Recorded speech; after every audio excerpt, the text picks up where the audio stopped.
You never have to watch it back in Nigeria or in any other in Ghana or in when you go down there, you start influence those countries. So You never basically, you're have. saying the bullying and the destabilization is not a tactic that we use so much anymore after the Michael No, Manley situation. no, Is that what? no. Okay.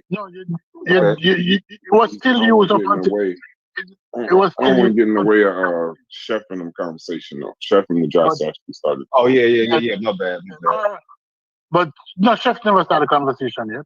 I was the first to come on. So, Chef, the floor is yours. We'll talk about this later.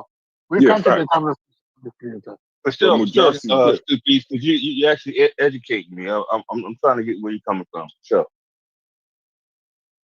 Yeah. No, America's a bully nation. Some know that too. Right. Brass can't Because ignore that. Yeah, I never disagree rightfully with so. anything you were saying. Yeah, I think you and Brass were pretty much saying the same thing yesterday, Yeah, just yeah, no, kind of in a no. different way. No, but there's a thing though. There's an Mhm. American, any American that's honest. I'm gonna wait till Mujasi to come back. Somebody tag Mujasi. I want to hear this conversation between Chef and Mujasi. But um, there's an American arrogance uh, earned, but everybody in America didn't earn it. But you just by being here, I guess you get to use it. But Right. there's an American arrogance where you can't say the number one, everybody wants to come here, this, that, and the other, and not use the bully thing. There's a reason why we have such a focus on military. I mean, there's some countries with no focus on military at all.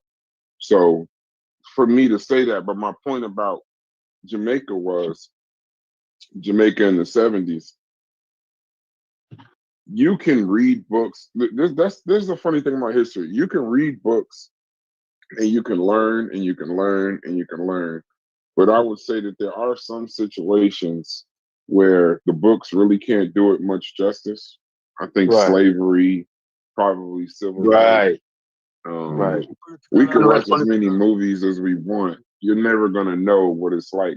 Like you're never gonna know what it's like to walk alone, no cell phone, no internet, no friends. You're never gonna know what that's like to walk uh, a street in a dirt road in Mississippi in the middle of the night, Jim Crow South. Right. Right. You're not Was gonna Right. know. Like you can Yeah. read it, you can watch it, you can, yeah. but you yourself will Nigga, never you know. wasn't there. So yeah, it's like watching a Yeah. roller coaster ride. You got everybody on that bitch tell you, but you don't know until you get strapped into the seat. So I get all of that. And that's where I can give you the stats, I can give you the timelines, the stuff I learned in school, but you would have to, at a bare minimum, recognize if someone you're talking to was physically there, you'd You got have to to take it back. give some kind of deference, you know what I mean, to Right. that person that was there. Now, if they're an honest person, if they're and basically from what the guy that was at my brother's cookout is about as old as Stu Pease or older probably, and He's he's not older. But yeah, when he's he probably heard older. what I did, and told him when I told who I was and what I was, he probably know what I was. When I say I was a young striker, he probably know what Yeah. I was. I was Yeah, mean by that. yeah, He knew, right? He yeah. knew what I mean. He left the cookout, and my brother went in there, and they just listened to us. That's why I say, like, sometimes when we have these conversations, it can't always be about how many people are watching or any of this, that, and the other. Some of these conversations are just important because it's just people. People are listening to these conversations. So it's like Right. that's why I'll say I don't really care how many people watch this one. This is a conversation that I want to have though, because Right. this is some clarity on the subject that most people don't talk about. People don't talk about those political wars. They don't know, like, you know, that there was gunplay. The secession, the between those two political parties, there was gunplay. Like this Yeah. motherfuckers grabbing motherfuckers out of the house, telling them to go vote, and you got to be afraid to go to a rally because you might get shot. You know, that kind of like real games. And then like when people talk so gangster about shit in America, you When know, biggest, yeah, biggest yeah, man, when biggest exactly. man came the door breathing the 4-4. Yeah. I We live talk through. so gangster about America, but I I'm live telling through. y'all right now, you know, all these motherfuckers. I was watching the 20v1 with Patrick Bet David. He's a capitalist. He runs Valuetainment, and he told one of the little girls I was telling them about how we should enact communism and we should get away from capitalism. It's a capitalist conversation. I want to do a show with Corey on this. And he told the girl, he said, "I'll give you $20,000 and a first class plane ticket to any communist country in the world. Would you go?" And she said, "I would never leave America." Right. So a lot of times you got to know these motherfuckers that be talking. A lot of them is just talking shit. You know what I mean? Right. They're not really like you don't know what it's like to live in a third world country. All No, that shit about well, you know, Ibrahim and you know, he's doing the greatest, this, that, and the other. A lot of you no. motherfuckers wouldn't go live in Burkina Faso. I promise you that. Yeah, Promise you that. All right, but you know listen. what? But you know, I tell you, but you know what, Brass? When you're young and you don't Peace know to you, shit, pure black. but when you're young and you don't know shit, that is how you talk. You think Right. 1992 is old school. You've never been through nothing in your life. You don't know Yeah, nothing I about agree. before internet. So Yep. now, so now you're living this shitty internet lifestyle and thinking everything is real. And some old head like me had to come and tell you that's not how it works. Facts. I Yeah. remember, I remember watching people get run over by tanks in China on TV and how serious that was. And that's a communist country. How all these yeah, things are going on. These young people don't know nothing about real life. They're living their life I, on Mhm. the internet. And then they're I pulling us tell into the bullshit too. you, We starting to I get tell into the bullshit internet lifestyle too, and that's not good. We starting to be pulled into the fuckery instead of having yeah, real conversation. Brass, I tell people this that listen. I was in Kingston until I was like 28, and I left Kingston. I went to the country to live at a nice house in Ocho Rios by the beach, all of that bullshit. You know, Mhm. live good. And like I primarily spend most of my time. I drive into Kingston like every other weekend, but mostly to go to clubs and those things. But when I went down in the real muck, what I used to enjoy because I enjoy a place named 2 Mile. 2 miles, just 2 miles away from Kingston City. I love the bars there. I love ghetto girls when I was growing up. And when Mhm. I started going back down there, I lost my wings, meaning that my spidey senses wasn't there. I get accustomed to this cushy life in Ocho Rios, this touristy life, walking around with thousands of dollars in my pocket, knowing that when I go back there, so that's not how you flex. You don't flex with jewelry, you don't flex with money, you don't bling off because you have techers, real notorious techers who will take everything. And when I come here, and sometimes I hear people talking on this, and they're talking and they're talking like the gangster. And I say, seriously? You want to survive a day where I come from? When I eat it like a chorus said to eat your yellow heart, we eat your native, eat your raw. I come from some place with some young crocodile. Not easy. So when I Mhm. come here, I give my credential and I can't talk my history. I can't talk my history. I can't tell people say I used to beat up homosexuals or any guy will look kind of and I stop. So when somebody Mhm. says stupid is gay or stupid is electronic, I laugh because you can say that no, I'm 5'7", I start and I get fat now. You can't say that no because I get old. But when I was 22, 23, you wouldn't talk to me. You wouldn't even look at me. You wouldn't talk to me. You wouldn't, and then who around me? You wouldn't even come there. You wouldn't even walk on the same street much as the other side of the street. You'd walk in a different town. If I was in Miramar, you would go to Pembroke Pines. So when people come here and gangster and I act like them bad and oh I am a shotter and I was this and I was that and I was when I was in the street, and you look at them good from head to toe and say, you were in the street? You're a crackhead. You cannot be in the streets talking badness. We kick you in your bottom and run your way. No, no. My son old enough now. He soon graduate. He will graduate university soon. After that, I can go lie down and rest. That's all I live in for now. So I can come and chat shit on the internet because I know my space in You know hell. how My space in hell. you know how you hear Chef, where you people at? talk shit about what they used to be and this, that, and the other, and you think they just talking shit. Stupid, I just want to tell you, I believe what you just said. I don't believe you talking shit. I believe everything you just said. And my son, that's one person my son graduate. And as soon as I'm ready from university, my space in hell well prepared. I know that. I know that. Anybody who don't content with them space, because no sin go unpunished. Hey, No do sin. y'all feel like in these conversations that we're disrespecting Africans? No, but it's true. I'm confused. I'm talking to Pure Black right now. Here's He what No. said I'm not listening to About I'm not about to listen to Here's what what did he I'll say? I'm not about to listen to African Americans this Africans in Africa. Are we doing that? I'm confused. Are here's we what doing that? here's what I'll say, Brad. Sometimes when you say certain things, you may not Me? recognize. Well, let's say this. Sometimes when things are said in these conversations, we might not be aware that we might be insulting people's culture. And it's not. I don't think it's an intentional thing. Like talking about Right. sacrificing chickens and goats, that might offend certain. But it's not meant to do that. But you just don't know that people take that seriously. People take offense to that sort of thing because that is their culture and that is where they come from and that is what they know.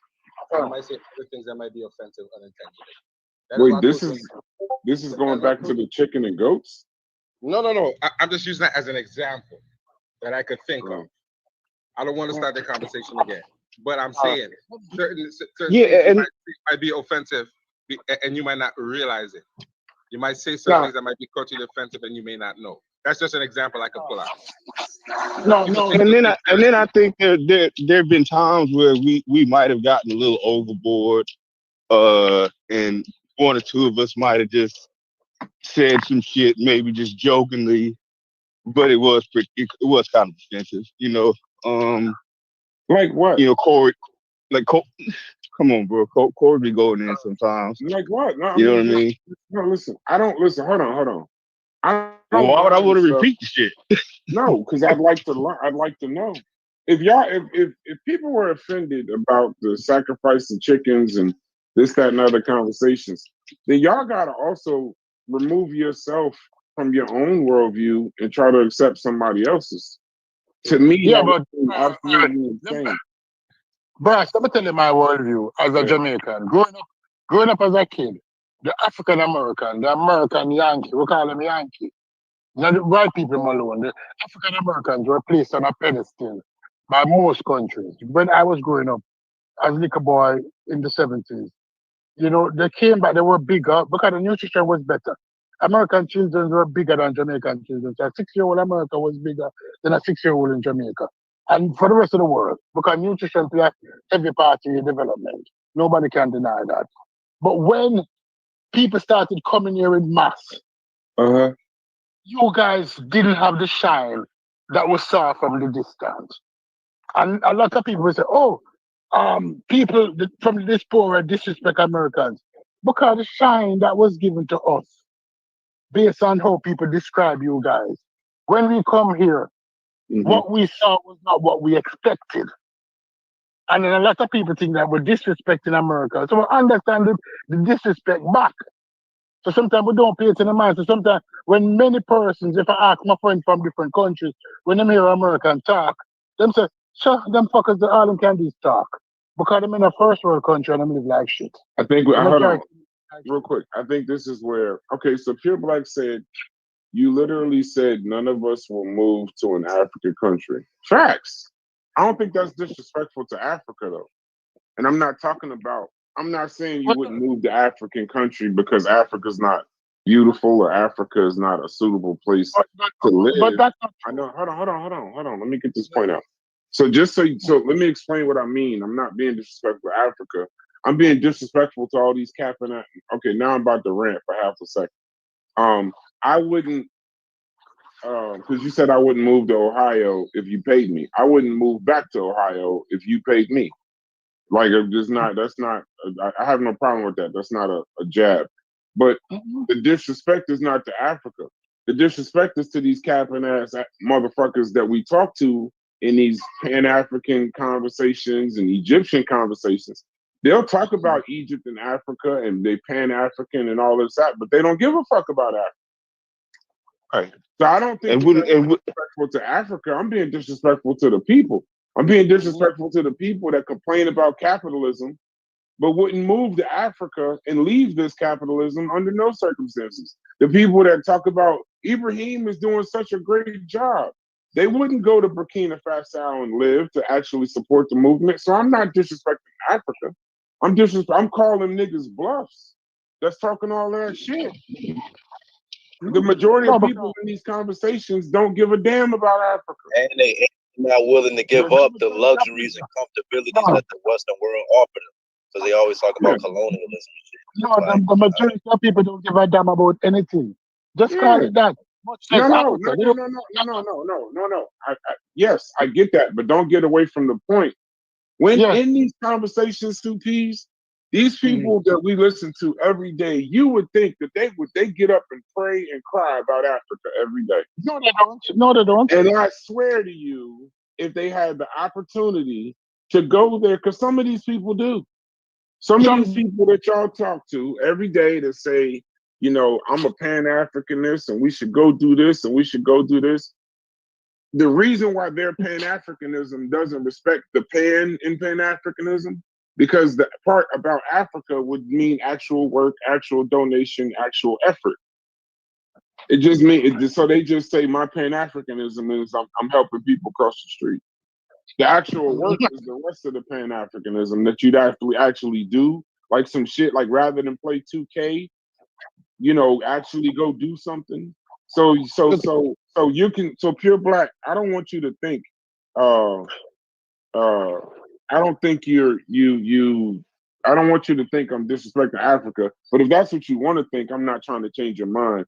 But I'm just telling you, I've had enough conversations with people in this community that I know for a fact they talk about Egypt and everything in Africa and don't give a fuck about Africa at all.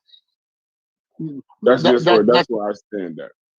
no, that is true. That is true. And I understand because to you, and I pick you up right away. You don't make a good street dude, you know.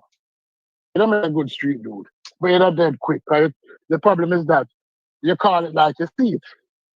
And sometimes you just have to shut up. But you can't help yourself. You call it like you see it. It's not a bad thing. It's not a bad thing, but it's a thing that will make you a good mediator. They would call you a clean art man in the streets. No, when the art clean, people recognize this youth art clean, him talk the truth and him try to live by words. But many people out there just do it because it make them feel good to say certain things out of their mouth. Them don't have any experience in nothing in life really, more than them hear people speaking on the internet and then parrot it. Them parrot it and them go down there and them say, okay, this is a good, what you call it now? Way for make me look like my conscious. Them is the Otep brothers. You know those Otep people? Them is um Dr. Mufambu, wherever I'm on name, the school one. That's what them is. Them just put on a costume and they come online and the costume, while them online, them have on them costume and them portray that image. But offline, them is somebody totally different. Offline, you know, them hypocritical. And you're trying to call it out. But when you start looking around, you start to realize that everybody in this space, and when I say everybody, I'm not talking all, I just generalize it. The majority of people in this space put on costumes. You soon you're starting to realize that now, and it makes you uncomfortable. I see that, and I laugh it every time you listen. I laugh because I tell you to turn off part of your brain, and you never believe me Yeah, you have because told me that before. Stop caring Because so much. Just turn off your brain. Don't even listen to these motherfuckers. yeah, because them have on costumes. It's image. Everybody here drinks Sprite. Substance don't matter, it's image. Remember that Sprite ad? That's what it is. It's image in this area. It's image. So, but that's when you realize you're going to start to few people talking like them do it. In this space, Sheffrin. Sheffrin doing him little thing. He's a family man. Him street aware. Him having business. Him doing him little thing. Come online and him drop some knowledge. But him drop some knowledge while him doing him business. Mm-hmm. Right? Right? I just said, okay, I can't take Sheffrin serious because based on what I'm saying, how I'm describing, how I'm think. Because people respond to tell you how them think, you know. Me and you don't agree on the first time we met, I call you a mean Negro. He's not a mean Negro, and I apologize for that. And I can apologize for that today. Because you see things from a different perspective, from your experiences. And you say, oh, why we can't do this and do that, and it will work for some, it might not work for all. Right? Mm-hmm. I agree with you. Corey, hardworking dude. Right? Hardworking dude. Not be the most eloquent, but him say what he mean and he mean what him say. Right? When you talk to a dude like American Dream, who come from Jamaica, you realize that him grew up in a bubble. Him grew up in a bubble. Him is one of those immigrants who come through immigration and then is a bullshit artist. He's a Who never self-hater too, huh? He's a yeah, self-hater. He don't like black people, huh? him never Please learn please say it, Stupid. We've been waiting for a while. Please say it. What is American Dream? no, American Dream. American Dream is a comic, him is a clown. No. Him- We're all waiting. It's 2 words. It's the funniest shit in the Cox community, bro. him is a lot of puller. And we know what a lot of puller is. Imagine. That motherfucker said he is a ladder puller. That is the No, funniest statement in the conscious community. A fucking ladder puller. gosh, let me explain how you would be a ladder puller. Let's say you're the first one in your community, or one of the few in your community to go to college, and you went through college through a scholarship, a shitty scholarship, a black-owned scholarship. The black church gave you a scholarship, and as soon as you finish school, the first thing you said to yourself, we need to get rid of those scholarships. The same scholarship that helped you, you know, you need to get rid of it. Wouldn't you be a ladder puller then? Yeah, you would be. You would be definitely classified as a ladder puller. That's what he is. He is where he is because of immigration. And as soon as he gets here and gets his green card and gets his citizenship, what do you say that? We need to close that door. We cannot allow other people to come in this way. You're a ladder puller. Don't say anything, even if you agree with it. You must not have a public opinion on that. Because the way you came through the door. That ladder You puller can't shit is the funniest shit ever. Mm-hmm. Ladder puller is just hilarious, bro. That shit is funny as fuck.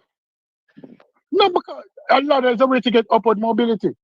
And if you remove the ladder from other people, they must climb a rope now, or they must build a scaffolding, they must start all over because you feel that the ladder is unfair, and that's the same ladder that you use. You understand what I'm saying? But Mm-hmm. many people in communities start look around and you realize how much ladder puller is there. That one in the Supreme Court, he is the biggest ladder puller in the entire America as a black man. Find me a ladder puller on his level. You can't. You can't find a ladder puller on his level. But that's what we face. That's what we face. As soon as many persons reach in a nice community, oh, we can't have all these black people in the community. You know, the property value is going to go down. Black people in Jamaica live in $1 million houses, in $1 million community full of black people, and the value never go down. The same black people, I meet black people who lived in the ghetto of ghettos, and the children came to America and became some of the biggest drug dealers, and they buy a house up in Cherry Gardens. And that same person in Cherry Gardens is not the same personality as the same person in in in, in 3 Mile. They change the attitude because they're not going to mash up the neighborhood that they spend so much money for. Black people know how to behave in certain circumstances. So leave them, let them get upward mobility. Leave them, let them get rich. Don't badman anybody. Walk with a clean heart. But that fucking name American Dream, the biggest ladder puller on the planet. Oh, I'm American. Dude, your citizenship can be revoked. Citizenship don't. Facts. You wasn't born here. You wasn't born here. I have my citizenship upstairs in a paper.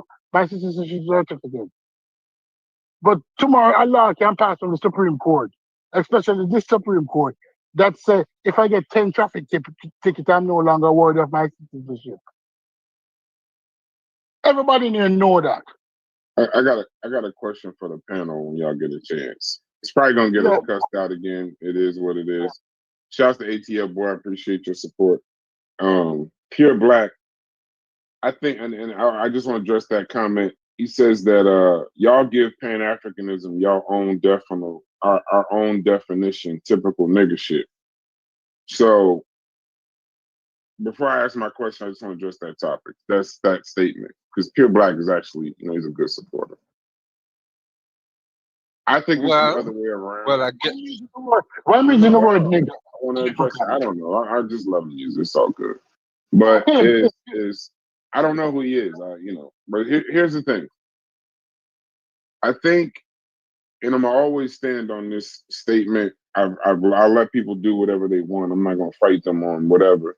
I think when people make up their own version of Pan-Africanism, I think it's because they're afraid to do the work, the cultural, the political, the financial work, the economical work, to actually have connection and connect African peoples all over the globe. I think that that's too much, so that when they help a Black lady across the street, they're like, done with my Pan-Africanism for the day. When they tip a Black waitress more money than they would tip someone else, well, got my Pan-Africanism out the way. So I just want to say, at its core, Pan-Africanism politically is a movement. I'm looking this up because see, if we're changing the definition, I figured I'd go get the actual definition. So politically, it's a movement for unity of African peoples worldwide. Economically, it calls for resource sharing, development, and actual investments in Africa's growth. Cultural and spiritually, it's emphasizing a shared heritage and destiny among Africans and the diaspora. Think Garvey, think Nkrumah, think Du Bois. None of them define Pan-Africanism as being nice to other Black folks. It's building infrastructure, institutions, and power to connect the continent and its diaspora. The shortcut version that you're noticing, performative Pan-Africanism, helping a Black person across the street buying from a Black-owned shop or wearing red, black, and green clothing, saying I only hire Black, using Pan-Africanism as a label to signal solidarity without the labor, sacrifice, or strategic vision. Landing my plane. Why people avoid the work? There's a scale to this commitment. True Pan-Africanism requires money, travel, networking, political struggle, and often risk. Accountability. If someone claims Pan-Africanism is just about small symbolic acts, they don't have to explain why they aren't building schools, funding African industries, or lobbying for diaspora policies. And then there's comfort. Symbolism feels good and costs little. Real Pan-African work demands sacrifice. And so I that's where I'm at with it. So when y'all tell me that y'all trying to, you help a Black homeless person versus a white homeless person, and that's your Pan-Africanism, you're doing performative Pan-Africanism in my eyes. And go on and keep doing it. I'm not going to tell you to stop, but I didn't redefine the definition. I'm just once again holding motherfuckers that have this symbolism of Pan-Africanism accountable. But that's enough. I don't want to go off into You Pan mean Africanism thing. that's idealistic Pan-Africanism, and I agree Yeah, with you. The yeah, same virtue that you have for Pan-Africanism. As a Christian, you should have it for Christianity. The fear in all counts.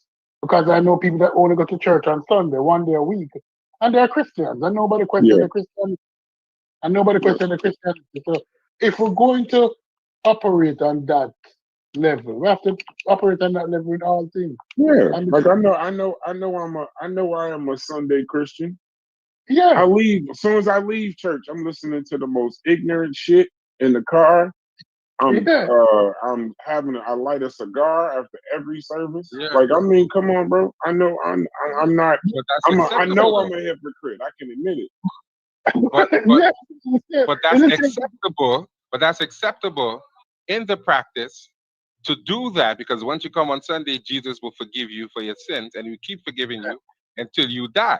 So that's okay according to the philosophy of Christianity. Yeah, I Once know, you but say, most people Jesus, don't know forgive that. me. We're just ignorant. Yeah, most people listen. Listen. Most people that are in church when I was like clubbing and partying, and I still, my friends are still are. I could still smell last night on them niggas when they in church on Sunday. But we know that. But that's acceptable. That is how Yeah, people I know, practice but it. most people don't think of it. You They know what's don't read the funny? book, and they don't know anything about the book to even have No, a no, conversation Joey. about it. No, They really I don't. know, but Joey, we don't look at the Bible like this metal netter and primary as a primary source and all of that. We just go to church, Joey. We're not yeah, but we're not like Bible scholars or looking for some kind of underneath and this, that, and the other. We go to church because our grandmother's been taking us to church since forever, and now we take our kids to church. I know some of the scriptures in it because I went to Sunday school and Catholic school, but we don't look at it. We don't look at it that deep. But hold on, I don't want to get away from my question because we have the ability to do that.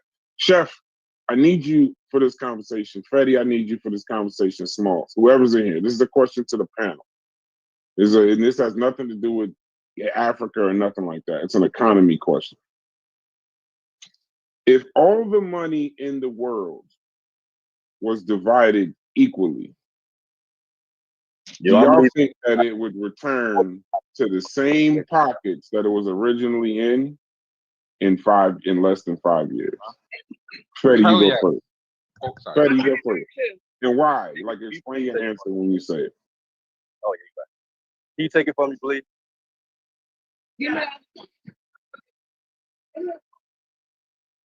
Hold on. I'm about to show you. Are you first asking us, do we agree with that? Do you agree? It's two questions. If all the money in the world were divided equally, would it return to the same pockets in 5 years? And then yes or no, and then defend your answer. That's my question. So whoever can I'm gonna answer say, first. Go ahead, Joey. I'm gonna say yes, because Black people are not taught economic literacy. They think a gold chain and a car is an investment, and it's really not an investment. We don't have financial literacy. We have this ingrown desire to floss because that's been part of our culture. But we don't look at the economic part to say, well, let me invest some of this. Let me invest 70%, and I could fuck off the other 30% and still have something in the bank.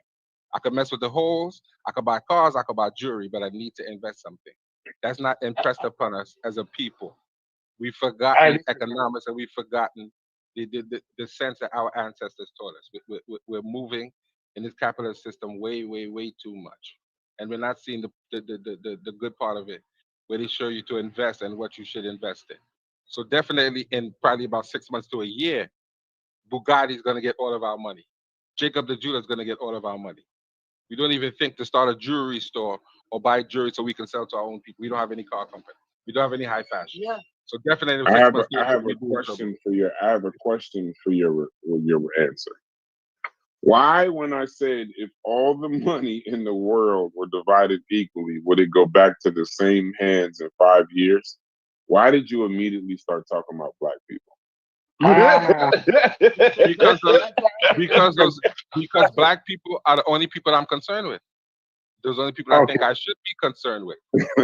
I mean, if I'm wrong, correct me. I'm just saying. That's my view. I don't know if anybody else thought that, but I was like, we're talking about everywhere. You're like, well, black people ain't got no And you goddamn should have goddamn known. You literacy. should have known I was going to say that, Brad. You should have No, known I was I'm going to say that. not questioning it. I'm just wondering if anybody else caught that you just immediately just started talking about black people. Probably not. Probably not. Probably not. You just, No, I caught it. you just said niggas. I didn't say nothing. So the Mexicans gonna get their money because the niggas is gonna This fucking is live. This is live. Yeah, we're live. I don't care. I don't give a shit. No. Were they black too, you know, Small? We live. You're saying we're live. Oh, right okay. now. Oh, okay. Small, Yeah. Small, they black too, you know. But when I say black, I'm specifically talking about African Americans and our bad habits. Because those other people who are black too definitely support their own. They definitely gonna live 20 in a house if they get money. White people are gonna do that. We as so-called African Americans, we're not gonna do that. We're not gonna think about that. And that's why I said I have to be concerned with my people. Because the rest of them have been taking care of themselves forever. So I have to be concerned with my people. You know, I'm gonna give people more. All right, I'm gonna give people more credit, and I'm gonna say that let's Small go first. I'm gonna give people, not just black people, more credit and say no, I wouldn't go back into the same hand. Not all of it, you know. I think people would have enough sense to, even if I didn't know how to invest, like I'll go fucking hire somebody at that point. You know what I'm saying? Like, you know, I don't think we just go out and I and I'm not just talking about black people. I don't think everyone would just go out and just fuck off all the money. I don't think that would happen. So that's my answer in a nutshell. Can I input on that? Because answer the question first. Yes or no, though. the first answer that received would cringe my board. But all right, if all the money worldwide was divided among people equally, would the money go back to the original people? Yeah, would the money go back to the original people? That was the question. Yes. Within 5 That's the question. And the answer would be, if I really think about it, within 5 years, the majority of the money would go back to the original people. Because money is a tool. And if you don't know how to use a tool, especially money, you're not going to use the tool properly, you're going to break it. But there are many people, and I know many people in the world, that needed opportunity. That are brilliant people, irrespective of race, who needed an opportunity. Those people will do well, irrespective of race. Just give them the opportunity. The brilliant, they needed to go to school, boom. Those people might survive and thrive. But we're basing the answer that everybody is fool. No, not everybody's fool. A large percentage of the populations are idiots, yes? We have to agree on that. And those people would waste the money. But those percentage of the population, irrespective of color, who were just starving for opportunity, they would use the money to good, in good interest. That's Right? crazy. They would use the money. Yeah, but the majority of the money will go back.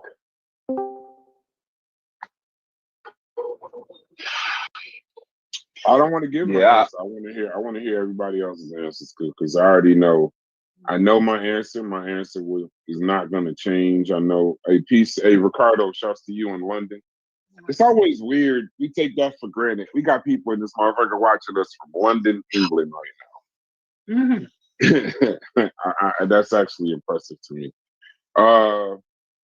Haskell, I don't know if you can actually talk just yet, but the question to the panel right now is if all the money in the world were divided equally, would it go back to the same hands in 5 years? Peace, Haskell, by the way. So the question is yes or no. What's up, y'all? The question would be, what's up? The question would be first, yes or no, do you agree? And then the second part would be defend your answer.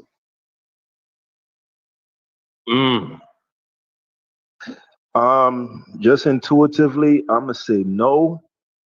There we go. As far as defending it, yeah, I'm gonna need some time to really put some thought into it. Okay. You got time, got nothing but time. I really came to see Majasi straighten out Chef, though. I ain't ready for that. He'll be here shortly. That actually, I came in here for that also. But Mujasi said he had a quick meeting had to deal with. He'll be on in a second. Yeah. My thing is, I've just seen people come up and build generational wealth, whether it be somebody grandmama won the lottery, not just black people. But that's not Someone, generational wealth. but See, that's yeah, not that's my true. reason. That's true. That's my reason Okay, yeah. for the fact of it. I definitely think that I don't know about the time. The only thing I would have a question about is how fast it would happen, but I know it would happen. You think it would happen? No, I know it would Yeah. happen. Money is a behavioral thing. So Okay. your behaviors, just because the money was split, it doesn't mean that the behaviors that you had, they're still the same. So some people save and invest, some people spend it quickly. That's not something that's going to change because they redistributed the wealth. And some people just don't believe in owning assets. Capitalism, in and of itself, the people that get the reward are the people that own assets.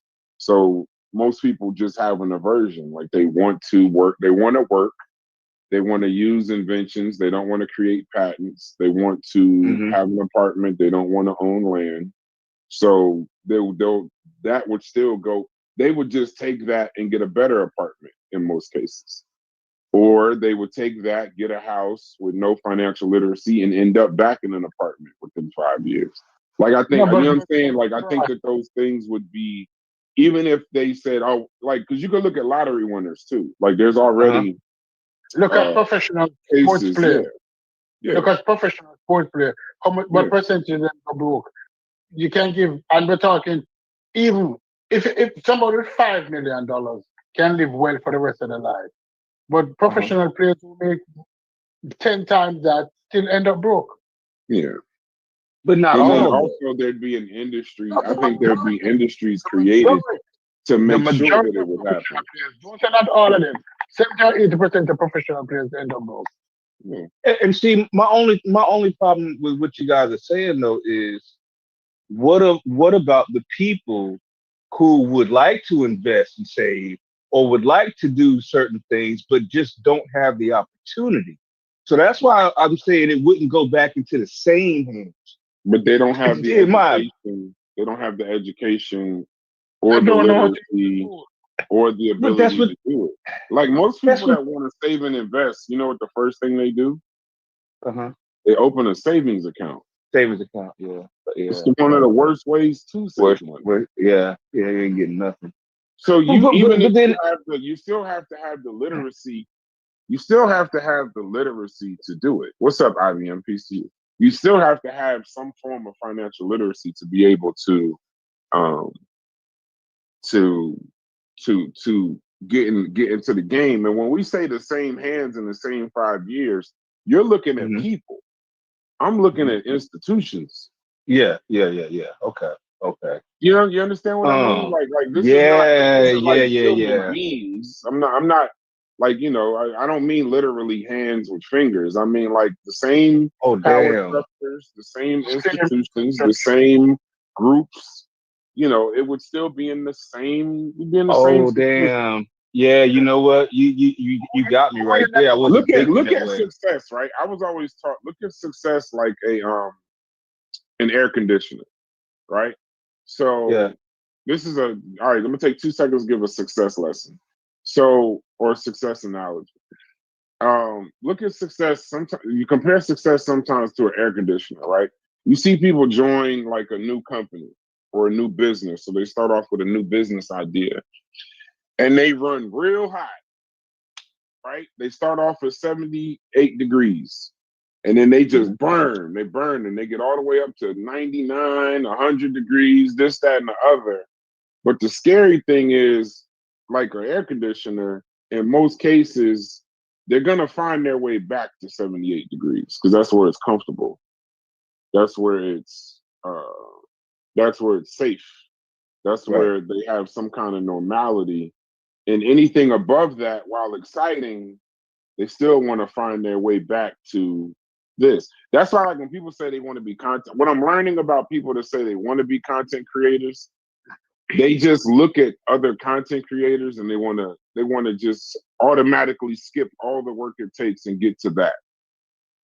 So, like, they see a Kai Cenat and they think that that's who they're gonna be, but when actuality, all they really want to do is really kind of want to just do their life. They don't want to do the work of getting up and editing and hosting lives and shit like that. They really just want to be who they are. They just talking shit. So what happens is they just want to get back to 78. And then it also goes in the reverse. When it gets too cold in the room, when they about to lose their house, they about to be evicted, they don't have any money, this, that, and the other, then they just work really hard not to go from 68 to 99, just 68 to get back to 78. 78. Because the comfortable is the comfortable thing, right? That they're trying to get back to. So that's like a success principle, and most people will get back to that. Most times, if you give a very person, you give like a poor person a whole bunch of money, yes, they're gonna go crazy for a little while, but shit, I know this sounds crazy. A lot of them are gonna want to go back to the life that they had because they understood it. They survived. They thrived. They survived in it, not necessarily thrived. So literacy, they don't really know. So that's why I know most times when people talk about business, they capping, and most people don't want their lives to change. That's not a When thing for them. when you put it when you put it in when you framed it as entities, at that point, I actually have to change my answer. Because you corrected. I was thinking more people. But yeah, if you're talking about entities, yeah, GM still gonna be GM, like fucking, Yeah, you the credit know, card yeah, companies yeah, go credit crazy. card companies, right? As soon as they distributed all this wealth to people, the credit cards would change their whole strategies. They get all these people to have credit, and they put them right back in debt because they don't have the literacy. Literacy is way more important than having the actual access to capital. It's the literacy. That's why the literacy is so important. That's why I call money a tool. Yeah. That's why I call money a tool. That's why I use that terminology. Most Yeah, people don't and understand. go ahead. I'm sorry, Stupid. What were you saying? Damn, I didn't mean to cut him off. Yeah, but it is most of the money will go back because even with networking, a poor man who has a good network can become rich. But a rich man who don't know anybody will remain poor. Have you ever seen when they go to the Diamond District and they're buying Rolex watches from each other? And they buy it based on the shaking each other's hand and said, okay, I'll send a check next week, or I can give you a post-dated check for a month while he goes out and make $1,000 on this or $2,000 on the sale of a watch. Not big profit, It's because the network, because they have the network. And then also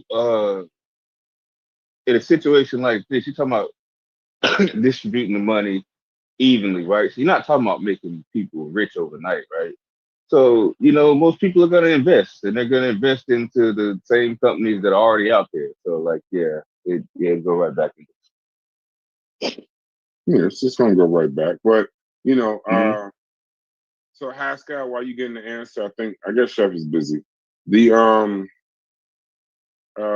Ricardo Robinson says, Brad, someone on the panel on the last live stream said that Ethiopia was never colonized or conquered. It says he was incorrect. The Italians colonized Ethiopia for over 5 years and Somalia for 60 years. I appreciate the correction. If that's, I don't think it was me that said it. I wouldn't even know to say it, but whoever said that, if you got pushback, give them some pushback. But if you actually look, I appreciate it. It wasn't colonized. They were still at war. The empire had to run.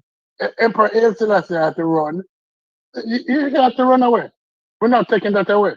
Right? But it was, in the terms of when we use the word colonize, and it wasn't really. It wasn't really. It all is. had the ability to maintain what it was, right? But it wasn't colonized in the sense of 400 years of colonization, because at the time, even when it was happening, there were other conflicts going on with Italy. So when we use it, it wasn't like 200 years or so, right? But they weren't enslaved either, and that's why they don't believe that they're black. Hmm. They have to go back to the root causes of it, because they claim that, oh, we weren't enslaved and we weren't this, and our issue was with Mussolini, because Italy came late to the game. Italy was trying to secure its part of Africa.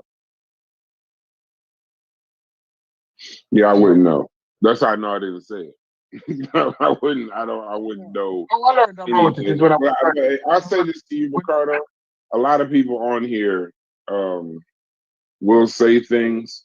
Remember, some of it show a little bit of give us a little bit of grace, because sometimes in these conversations you feel like you're fighting for your life.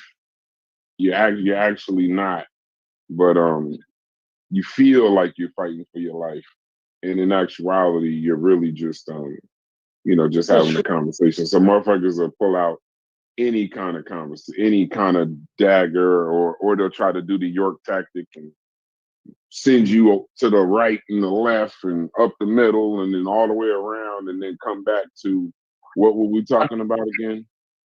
Mhm. You Yeah, know, but so you got to remember that. the Ethiopian situation was a different thing. The emperor at the time, the Mussolini, ran away to England, but he himself was a bullshit artist. He himself was a bullshit artist. The wealth wasn't properly shared at the time, right? He I was got, a I got, monarch. I got, I got one that you said yesterday, Stu Peas, that I not pushback, but I did want to ask you about it. You said yesterday Greece didn't pay off the IMF loan, right? Everything I looked up says they. Yeah, ask him when them That's not default. that's not what he was saying. What he was saying was, what country without American subsidies paid off the IMF loan? European subsidies, right? Yeah, Yeah, European subsidies. I'm glad you get it. I'm glad you get it. That's what I love you, We love a conversation with you because you're honest. As I tell Yeah. you, so you're honest. I picked that up from day one. You're not chiefex. You're not this crackhead who try to call an idiot. I'm an idiot. Idiot. I even know that you used to suck dick to scratch your age. I don't want anything past a crackhead. Yeah. Because see, the reason why that's important, Smalls, is you could say that they technically paid it off, but Actually, I you missed got to what he said. remember. My internet went out. What did he say? All right, so let's have the IMF conversation again for half a second. And this is where Yeah. I can't fight Stu Peas on a lot of this. Wait, Mujasi's here, so maybe we should hold Well, on. that's it. Chef. I don't know if Chef's here. So if Chef, Oh yeah, that's Chef true. is here, then they got a conversation. But go ahead. Yeah, just because y'all see the thumbnails chat, it doesn't always mean the person is there. So for the people that think we just sit around each other for 15 hours, one person might be in here for actually 3, but their thumbnail will be here the whole time. Mhm. Oh yeah. I do that. I do that constantly. If you don't see both my thumbnails here, I'm definitely not here. If you see both thumbnails here, there's about a 70% chance that I'm still here. Most times I'm not. I'm floating around recording the show. I'll put y'all on and go to work in a minute. So just know that everyone's not near their phone all the time. Yeah, go ahead. So understand that, and then I'll pass it to Mujasi to at least begin to have the conversation, because Haskell's here to hear that conversation too. So in order to pay the IMF off, when you do get into debt with the IMF, the amount of shit that you got to do in your country to pay them off, your country most going times it doesn't even make sense to pay them off. You got to raise the taxes. You got to fucking mess with the pensions. You got to, most times you're going to have to privatize a lot of your assets, or at least the state assets. So then remember, with the IMF, another thing that they do is, you know how we do budgets here in the United States? When you owe the IMF, you can do a budget, but instead of sending it to the people or your congressional party to vote on it, you got to send that shit to the IMF. Right. So right. And the IMF will not allow you to have that budget if it doesn't make sense to them. So a lot of what Stu Pease was saying yesterday was not wrong, because what happened is even after you repay the IMF, the same crisis levels that you were in to borrow the money from IMF, you right back in the same crisis levels. Hey, right. After you pay them. So you end up really in another couple of years putting yourself in a situation where you gotta borrow again. And then mind you, while all of this is going on, Smalls, the youth don't understand this. So all your talent is leaving, all your wealthy people are leaving, the crime is going higher, the standard of living is going lower. And then you say, yay, I paid off the IMF. And then mind you, this might be 20 years. This might be 20 years. This might be a decade or 20 years. So here's the thing. Yes, they paid them off, but you are never celebrating that you paid the IMF off because of the amount of loss that you had to do in order to do it. So yes, it's really just shit. And then even with the, and that's why he brought up the subsidies, because a lot of times when you pay off the IMF, the other part you got to remember is sometimes it's really just switched to the European Union. So your debt isn't necessarily paid. Yes, it's paid off to the IMF, but it's really you just got in debt with other people. With other people, okay. And you just stretch the shit out over a longer term so that it's not so harsh. The restrictions aren't so harsh. So there's so many compromises you got to do to pay the IMF. I fully understand why countries take that money and just say, fuck it, we just owe you. Okay. Yeah. But let me say, Brass, who schooled you, Brass? You went and read all that shit, you know. You went and read them. Who schooled you on it? No. Yesterday, I couldn't figure out why you kept saying European subsidies. So I looked that up. I didn't understand. I know what European subsidies are, but I didn't know why you kept saying that in regards to the IMF. So then I went and dug a little deeper into what are the costs of paying? That was really the question I asked. What are the costs? What are the actual costs of paying off the IMF? And then you start seeing all of the things you got to do it. Now I understand why you said, well, yeah, the European subsidies will kind of help that. But if you try to do that without those subsidies, you're just going to go back to pre-crisis levels. You're going to go right back to that. You can't. I don't have anything I don't know about and read up on, you know. But so essentially, what Stu Pease was saying was they didn't pay the debt because they borrowed from Peter to pay Paul. Well, so no, example, if I told you, Smalls, not even that. Okay. If I told you, Smalls, go outside and fight the bully and win, it's gonna make you feel better. And if you go outside and fight the bully, but you fucking lose both arms, both legs, half your spleen, right? And then at the end, I visit you in the hospital and say, "See, you feel better now to beat up that bully." You're like, "Man, fuck no." Right. If I'd have ran, I'd have still had all my damn limbs and everything else. No. The symbolic feeling of feeling better does not beat having 2 arms, 2 legs, and my damn spleen. Right. So it's not necessarily the It's not a win. It's when a win is a loss. It's just not a win. Yeah. Okay, I get it. It's when a win is a loss. You can't even calculate how much you're losing, because you got to remember, in these countries, while these leaders are screwing up, people leave. Right. The people that could change your country, the Elon Musks and the stuff like talent. that, the talent and the ideas and the growth and then on top of that, people, remember when global finance, people want to move to these countries and build up industries. But when you in debt with the IMF and you slashing all of this shit, you don't even look attractive to them. So No, now, but whatever you have, it doesn't matter. Go ahead, Stupies, and then I'm going to get to Mujahid. yeah, you're missing a fundamental part. Why immigrants look more successful in America when they come to America is because the best leave.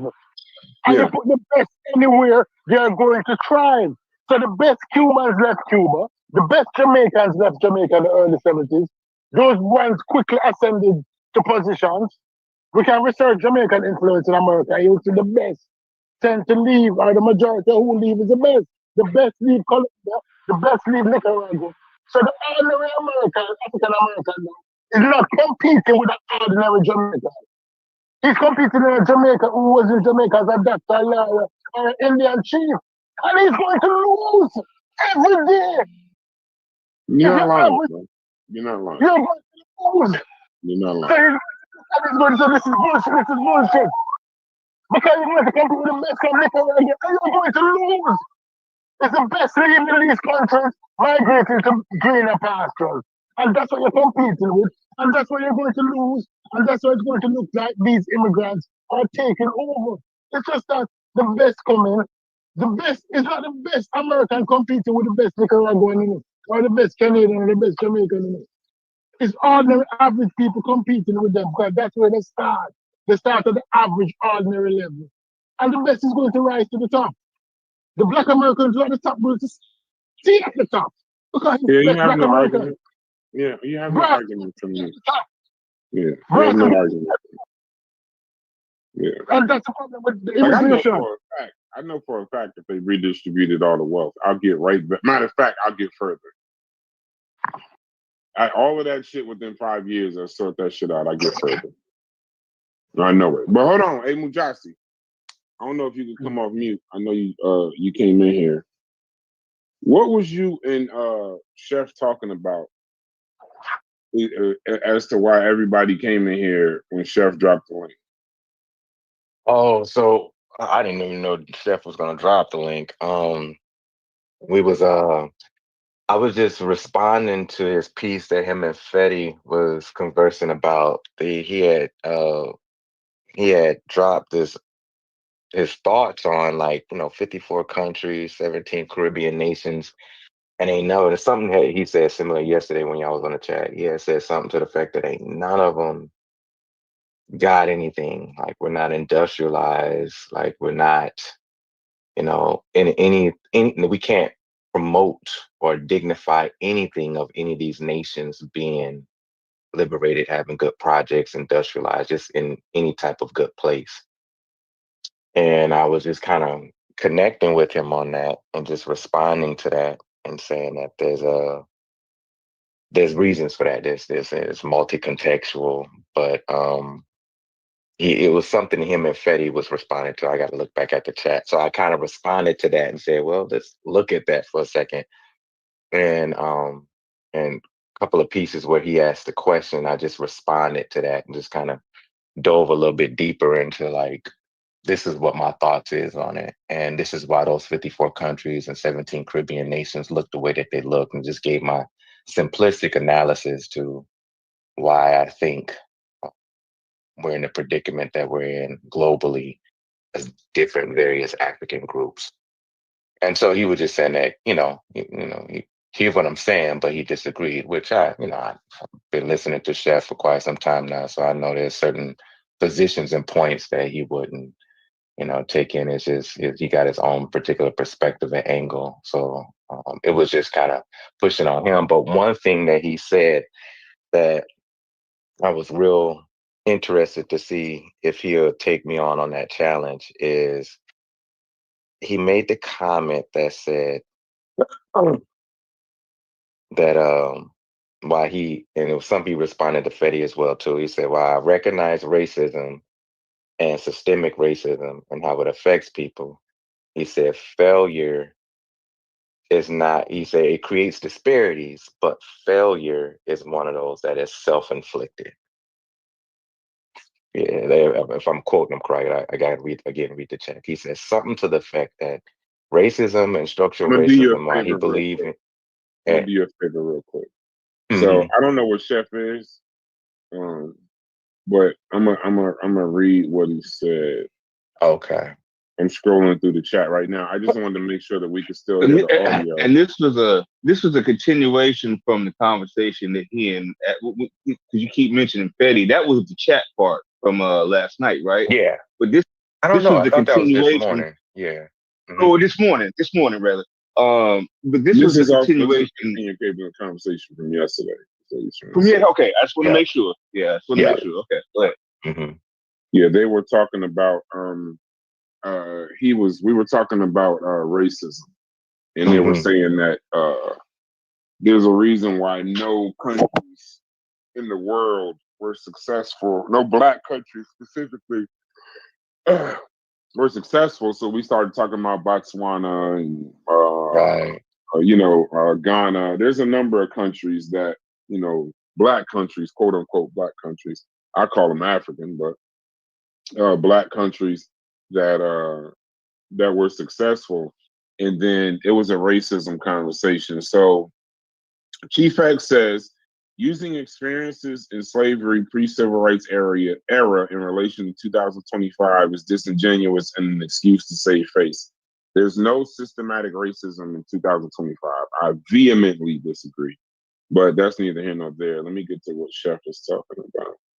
Okay, so Chef says, so Haskell, you're a funny dude. I remember this conversation now. So Fetty told Chef that you was cooking earlier. It seems like you're finally seeing all of the excuses that people have. So Chef says, I believe in racism, and I believe that racism is systemic. And I believe that racism creates disparities, but I don't agree that it causes failure. Racism causes disparities, but failure is self-inflicted. Right.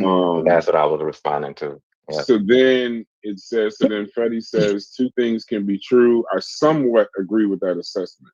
I'd like to hear what Fetty thinks about that. So then Haskell says, and this is why I'm laughing at Haskell, says, realize that you have made a grave error when the likes of Defects and Fetty are championing you. Just know you've made a wrong turn somewhere. That's some funny shit. Nigga, he said, no, you've made an error. You don't know what it is, but if they agreeing with you, you did something wrong. So it says, Chef says, there was always blacks that made it and did for themselves in spite of racist people and racist systems. Every person and group of people have cultural, family, and external obstacles that uniquely affect them. You still thrive. If I don't make it, it's not because the system, it's mine. So Haskell says, I've never, so yeah, I ain't even messing that up. So then Fetty played a video. I don't think I could play it. Chef says they don't like Booker T. Racism does not have more power than intelligence and self-determination. I'm going to say cap. But it says you got to be a loser to believe that. I guess I'm a loser. It says Booker T went to the Dominican Republic and told them they was lazy. Ain't no way y'all black got y'all own country and all this land and ain't doing nothing with it. 70-something black countries and all of them broke. That can't be racism. 54 African countries, 13 Caribbean nations, and they all fucked up. Not one industrial. We're fucked.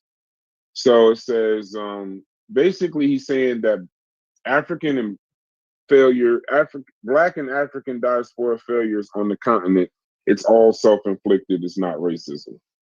That would be a very tough statement to make. When they was talking about that today. No, go ahead. I'm sorry. I'm just like, just one thing a piece, it would turn the whole situation around. And then I want to go to you. It says, you said, I would counter this by saying individuals can fail. Groups of people experience challenges and dilemmas. Racism, white supremacy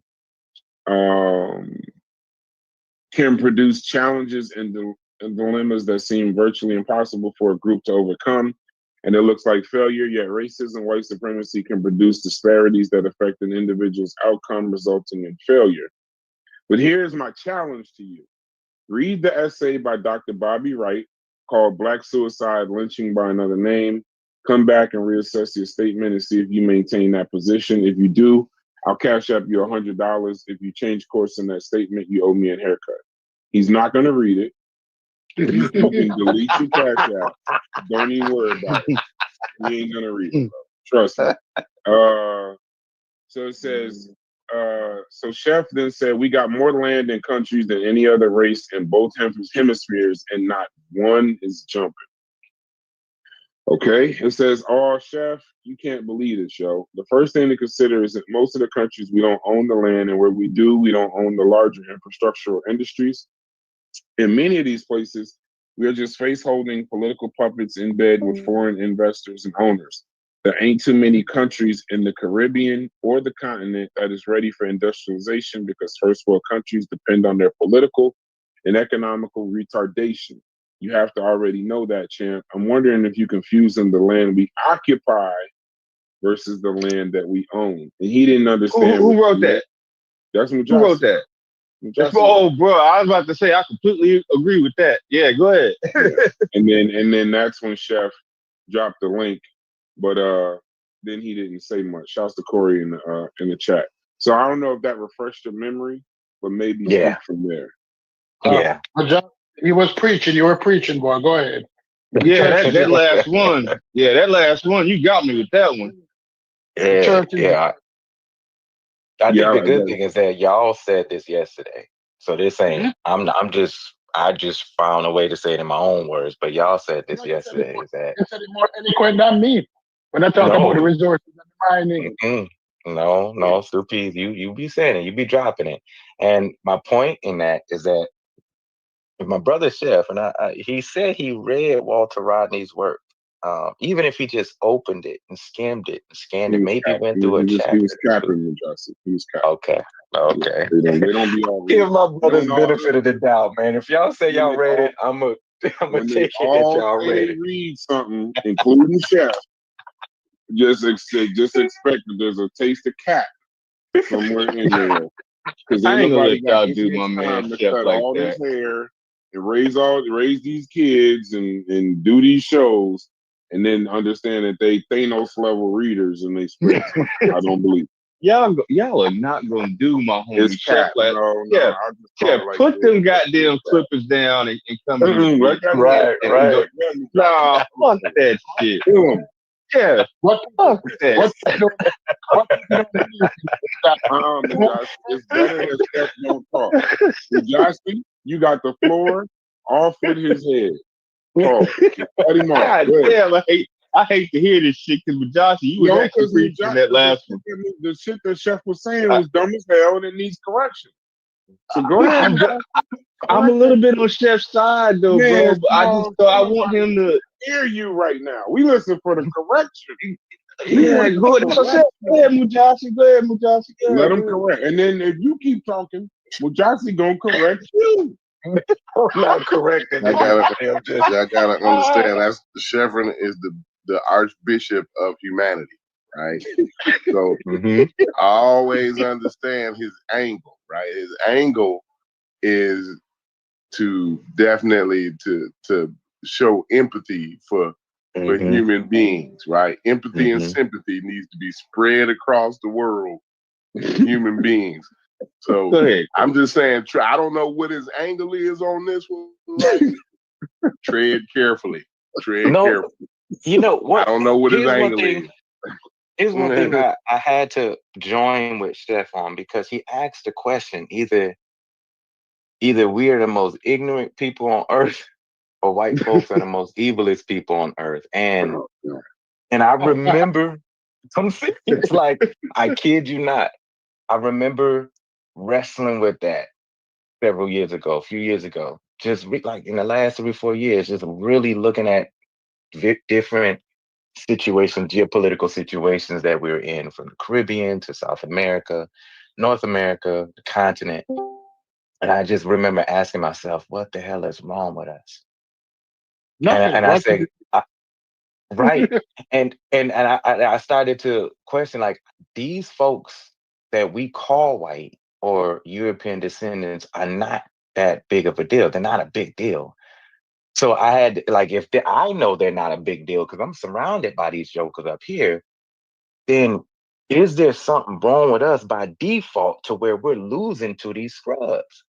Right. And I wrestled with that for months, just trying to make sense of it. So when he asked that question, I'm like, yeah, I remember being there. And sometimes I have echoes of thoughts like that, like, why are we losing the way that we're losing? But then also I have to go back through my notes, because sometimes when I get occupied with working with my fathers, working with my families, I get a little detached away from the historical and the political context. Like you mentioned yesterday, Stupiz, the multi-contextual context of what happened to us over the various few centuries that put us in the predicament and the state that we're in. Sometimes you lose sight of that when you're looking at what's happening with barbecue in Haiti right now, and looking at the various different squabbles that's happening and why Haiti can't seem to pull itself out of this mess. How all of these different groups of people behind the scenes are taking advantage of this destabilization of the island. And there's a benefit to them of doing that. And America is a part of that piece as well. Causing it. They're causing it, yeah. They're causing Yeah. it, yeah. Because when Yeah. you look at the context, you go back and you say, oh, Canada has a place in that. America has a place in that. You see all of these different interest groups that has set the stage for it. Go ahead, Stupiz. Yeah, people don't understand that. Most African countries are seen as resources. They're not seen as people. Resources. Yeah, right. That's right. Resources from these people without giving them back anything. And that's the problem Mandela had in the 70s with bauxite and alcohol. He said that this is unfair. You cannot be taking all the resources and we're getting 12 cents. And you selling it for $1,000 a ton and we're getting 10 cents a ton. It's the same thing with minerals in African countries. When the coffee in Colombia, when you look at it and say, how is that the coffee is growing in Colombia and the Colombia is only getting $1 a pound when Starbucks selling it for $2,000 a pound? Right. It's unfair. But that's they right. need to That's what you were referring to yesterday, Stupiz, whether it was a good idea or not. Like Jamaica asked for their fair share. Like that's what you were saying. Yeah, yeah. Once you ask for your fair share, they start to destabilize you and seek markets other places. And so we're not banned from you. We prefer to pay more here than pay you a fair deal. It has happened. Instead of giving you a fair deal, they're going to pay for it somewhere else, because sooner or later they'll destabilize you. Your country will get into civil conflict and we'll get back the stuff for cheap. That's what's going on. But you talk to most people, they don't understand that. They say, no, that's not true. And it is. It is. But I think y'all talked about this yesterday. All right, look in the ghetto. Look in the ghettos in America. You think that the projects have to look like that? You think that the housing has to look like that? No, because when you force people there, you allow Walmart to get cheap labor. It's part of the big plan. Walmart is the biggest employer of people in the United States. Yet still, a significant portion of Walmart workers are on welfare. I have to be honest. I don't think that there's enough correction of Chef going on. We're Stupiz. They've heard us.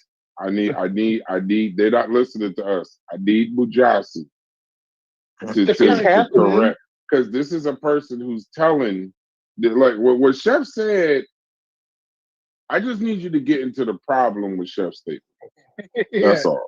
Let's keep it there. And it's a blessing that he's on mute. It's a blessing, so that we can't be interrupted with them barber statements. I am not gonna lie, Brash. I think this nigga might be hiding. I'm not gonna lie. This is the longest shit I've ever been. You know, you had them toddlers. If you got kids, you got them toddlers that you finally got them down to sleep. You miss them, but you really don't. Let that nigga rest. Go ahead, I have never seen this nigga kill me this long.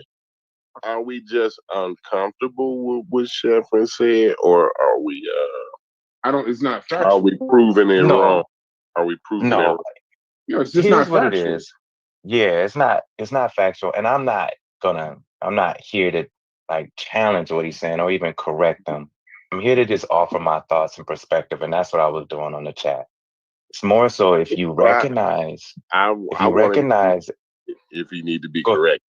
I mean, like, you because want we him corrected if you can't need to be. mince words around here, right? If that's wow, if Sheffrin is absolutely wow, right? We need to be able to say that. So let's. Yeah, Chef needs mentorship, and I believe Mujasi is the man. I believe Mujasi is the man for the And job. Corey, But you I do can't want save to. him, bro. Can I Can't can save I him, Corey. No, but Yeah, I wait, do want to can I say this. I do Not want in to this. can I say come though. help my homie a little bit? Can I come help my No, homie a little Hey, bit? Why hey, not? hold on Oh right quick, Smalls. man.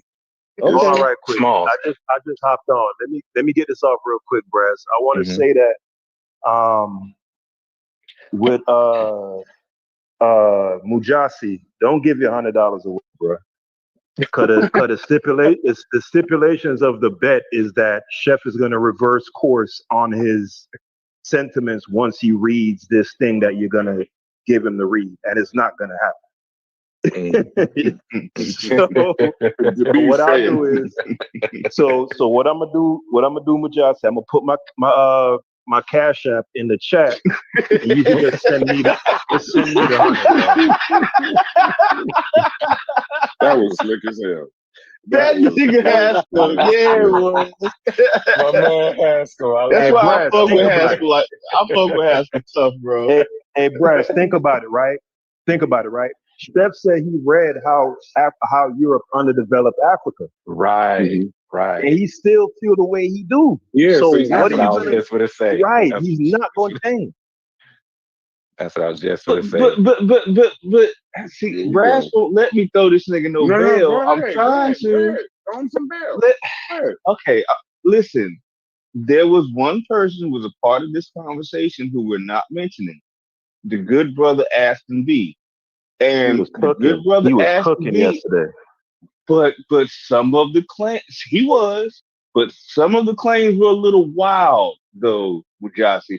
And I think that's when you got a lot of the more extreme statements from Chef. I think it was more in response to some of those statements that he was making. Like we have to keep that in mind. That's the only thing I wanted to say.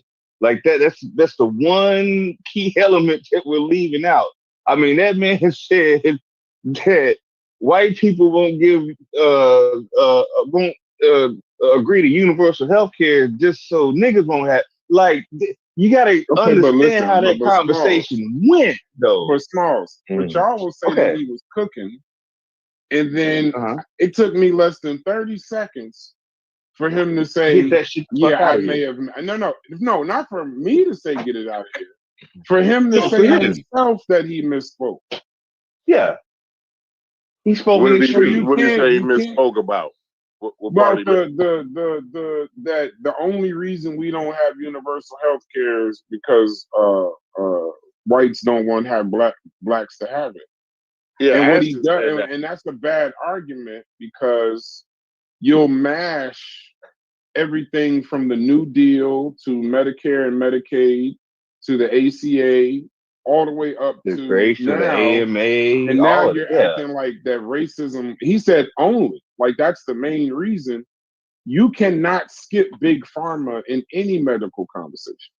That's In right. any medical conversation that you have about healthcare, you start with the AMA, big pharma and their lobbying, corporations, and And then insurance company. then everything else begins to fall. Because if it was profitable for black people to have it, then it wouldn't, it's the profits. The healthcare industry is a for-profit industry. Is racism involved? Yes, but it's never in that for-profit industry. If racism caused them to make less money, they'd stop doing it. So it's not. That's not the. You can't. Universal health care is a socialist practice. It's actually against capitalism. It's giving all of the profit and all the profits share all of the power to the government. And corporations ain't with No. that shit. What it does is it's the opposite of a monopoly, right? So instead Yeah. of one guy raking in all the money, you got one person negotiating the price for everybody. Right. So Right. that's kind of what, and we do social. See, the wild part is the crony capitalism and just capitalism. Period. We could talk about capitalism. Period. I don't even want to put a name, an adjective on it, right? Capitalism is based on socialism. Huh? Somebody say, huh? What? What are you talking about? The subsidies and the bullshit. Saying? What is he talking about? Because what happens is the only thing about capitalism that's private is the profits, but all of the costs and the overhead and everything else and the losses is all socialized. Yeah. Absolutely. They privatize the income. They privatize the money, right? The profits, right? But then they socialize the losses. See what I'm saying? And it's been like that. It's been like that the whole time.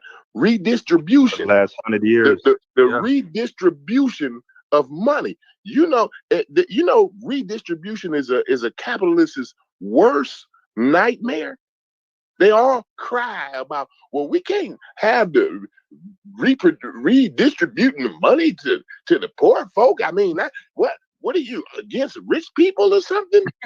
All that's all wild shit, right? You see what I'm saying? But no, they done already and continue to every day redistributing the wealth from the poorest all the way up to the top 10%.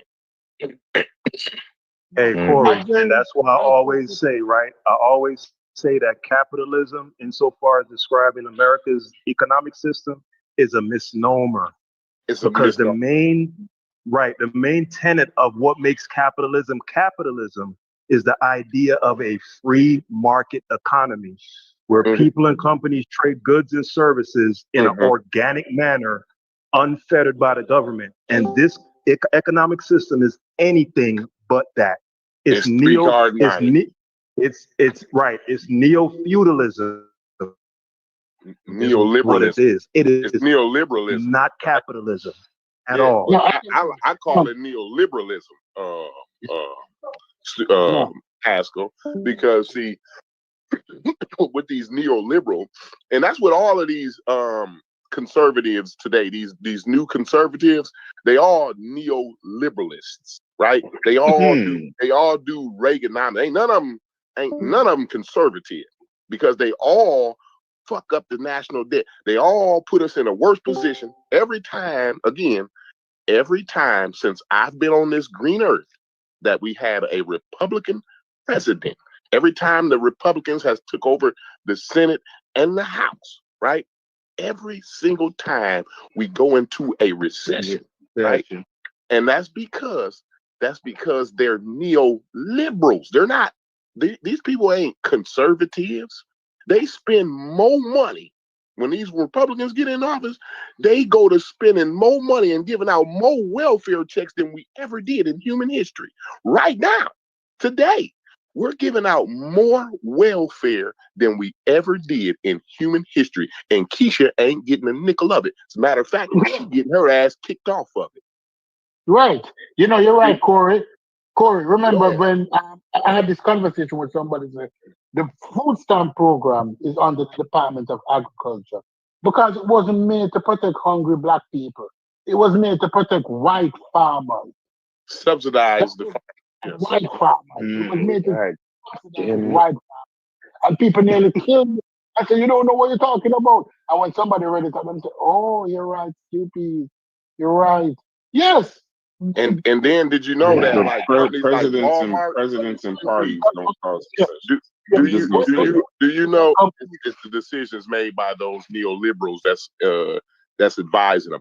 But let me tell you, did you know that companies like Walmart's, right? They actually finance those apps that's on your phone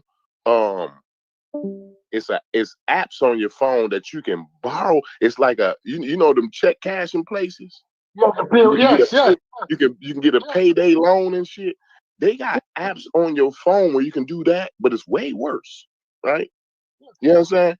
And let me tell you, Walmart's and them, they actually subsidize those people. Yeah. Walmart's and them give them the money to start up. Because they know it's a market. They already know that they workers can't afford to make it to next week. So what the worker gonna do? Because I put one video in there where the baby needed the medicine.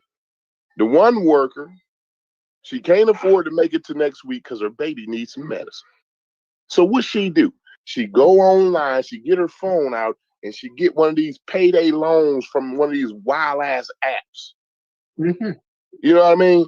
Charging her obscene amount of APR and interest rates. You see what I'm saying? And she wouldn't even have a clue. Then they asking for tips. They actually connect it to your bank account now, so they getting the money before you even get it. Yeah. So next week, you thought you was only gonna borrow it for this week, but you didn't know all of the fees and penalties that came with that, right? So next week when you get your paycheck, you're gonna re-borrow. Yeah. Sending you down a spiraling hole. It's predatory. The IMF on a micro level. But that's what people don't understand. What the perfect on the macro level is that they're bringing it out to the micro level. That ordinary people living loan to loan. This is the new version of the owe your soul to the something store. What that song there? That when people used to work on the plantation and they get paid in plantation money. You're talking about sharing. Sharecropping. Yeah. Sharecropping. And you get the plantation money as pay, and you go to the plantation shop, and you go to the plantation supermarket, and you have to it's within the plantation. The money has no value outside of it. That's what it is now when you work for certain companies. Then the plantation owner says, well, we reported losses this year. Yeah. So if I'm taking a loss, you gotta take a loss. Right. Yeah. So like never make profit.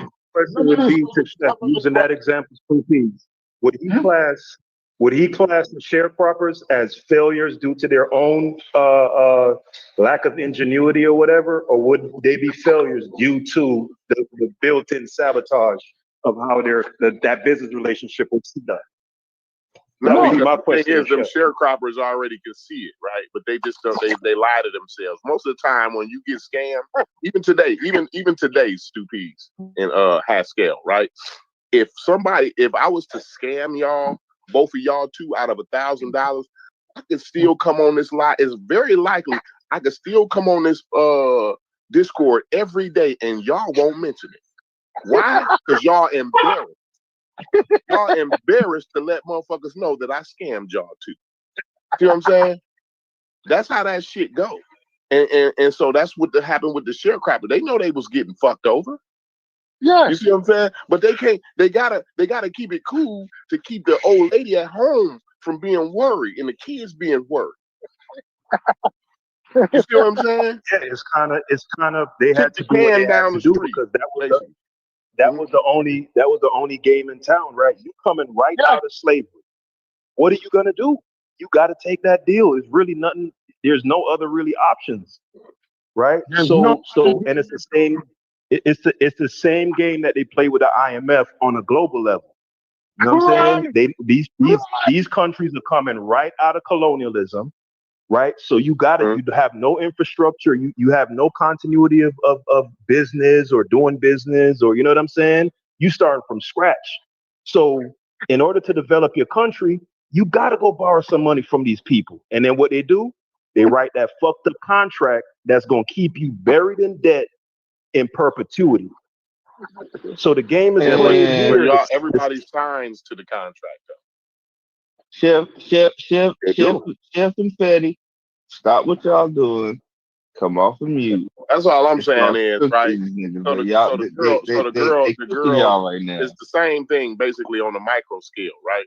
The girl that can afford to get through the week, right? It's her responsibility to read the fine print, right? And understand that app is now connected to her bank account, right? It's her responsibility to know that they charging her 45% interest rate on the motherfucker. So for every dollar she borrow, right, she got to pay them back $1.50. You know what I'm saying? Huh? What's her other option? Her other option is to tough it out through this. And her baby sick. Your baby sick and need medicine. She can get the medicine. She can either get that medicine, right, and not have something else, because this is decisions that people make every day at school, right? People decide whether they're gonna put gas in their car or they gonna eat today, right? Those are the decisions that's made every day. And it seems funny, but this is the society that we've built. This is the society that we live in. This is the America that we're comfortable with. This is the America that we became comfortable with. You see what I'm saying? So yeah, she has a responsibility, right, to be educated, because I'm in the same position as her. I'm not rich. I wasn't born with some type of silver spoon or no shit. Y'all see me. I work 90-hour weeks. Right. It's a sacrifice, right? It's do I wanna go to my daughter's softball game, right? Or can I just send my dad there and my wife there to cheer for her, and I stay my black ass here at work? It's life decisions that's being made every day. I understand what you're saying, Corey. So now listen.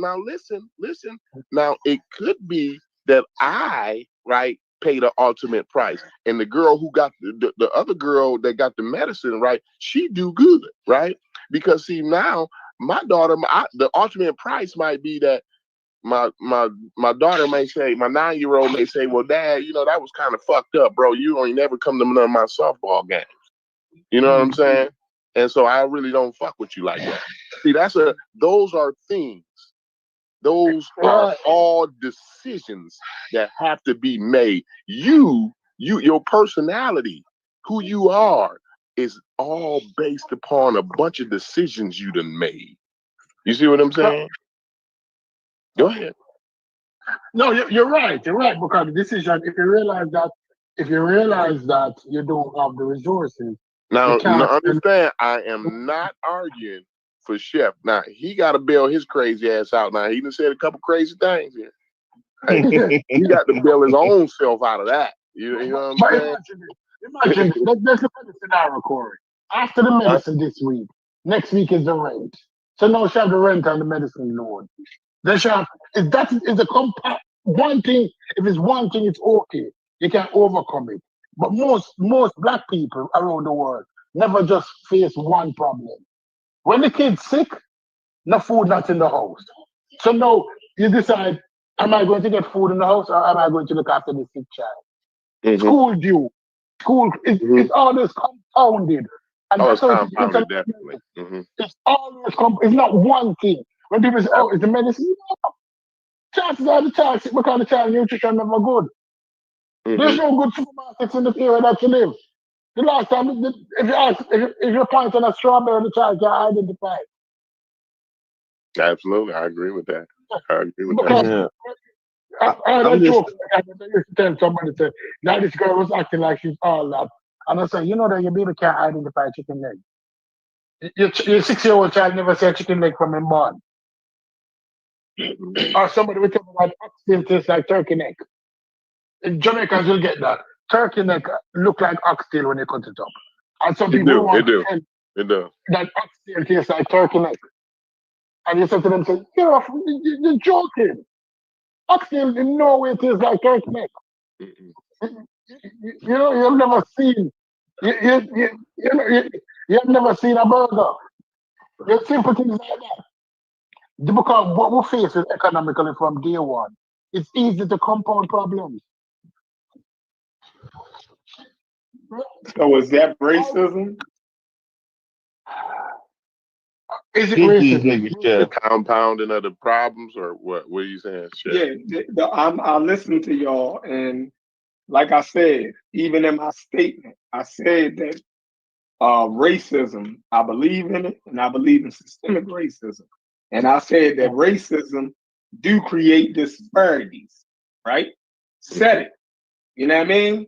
So now we're moving to the point where everybody go through this shit. All of the shit that y'all mentioned, right? Individually, and when y'all talked about the compound interest that countries go through coming out of colonization, all countries go through the same shit.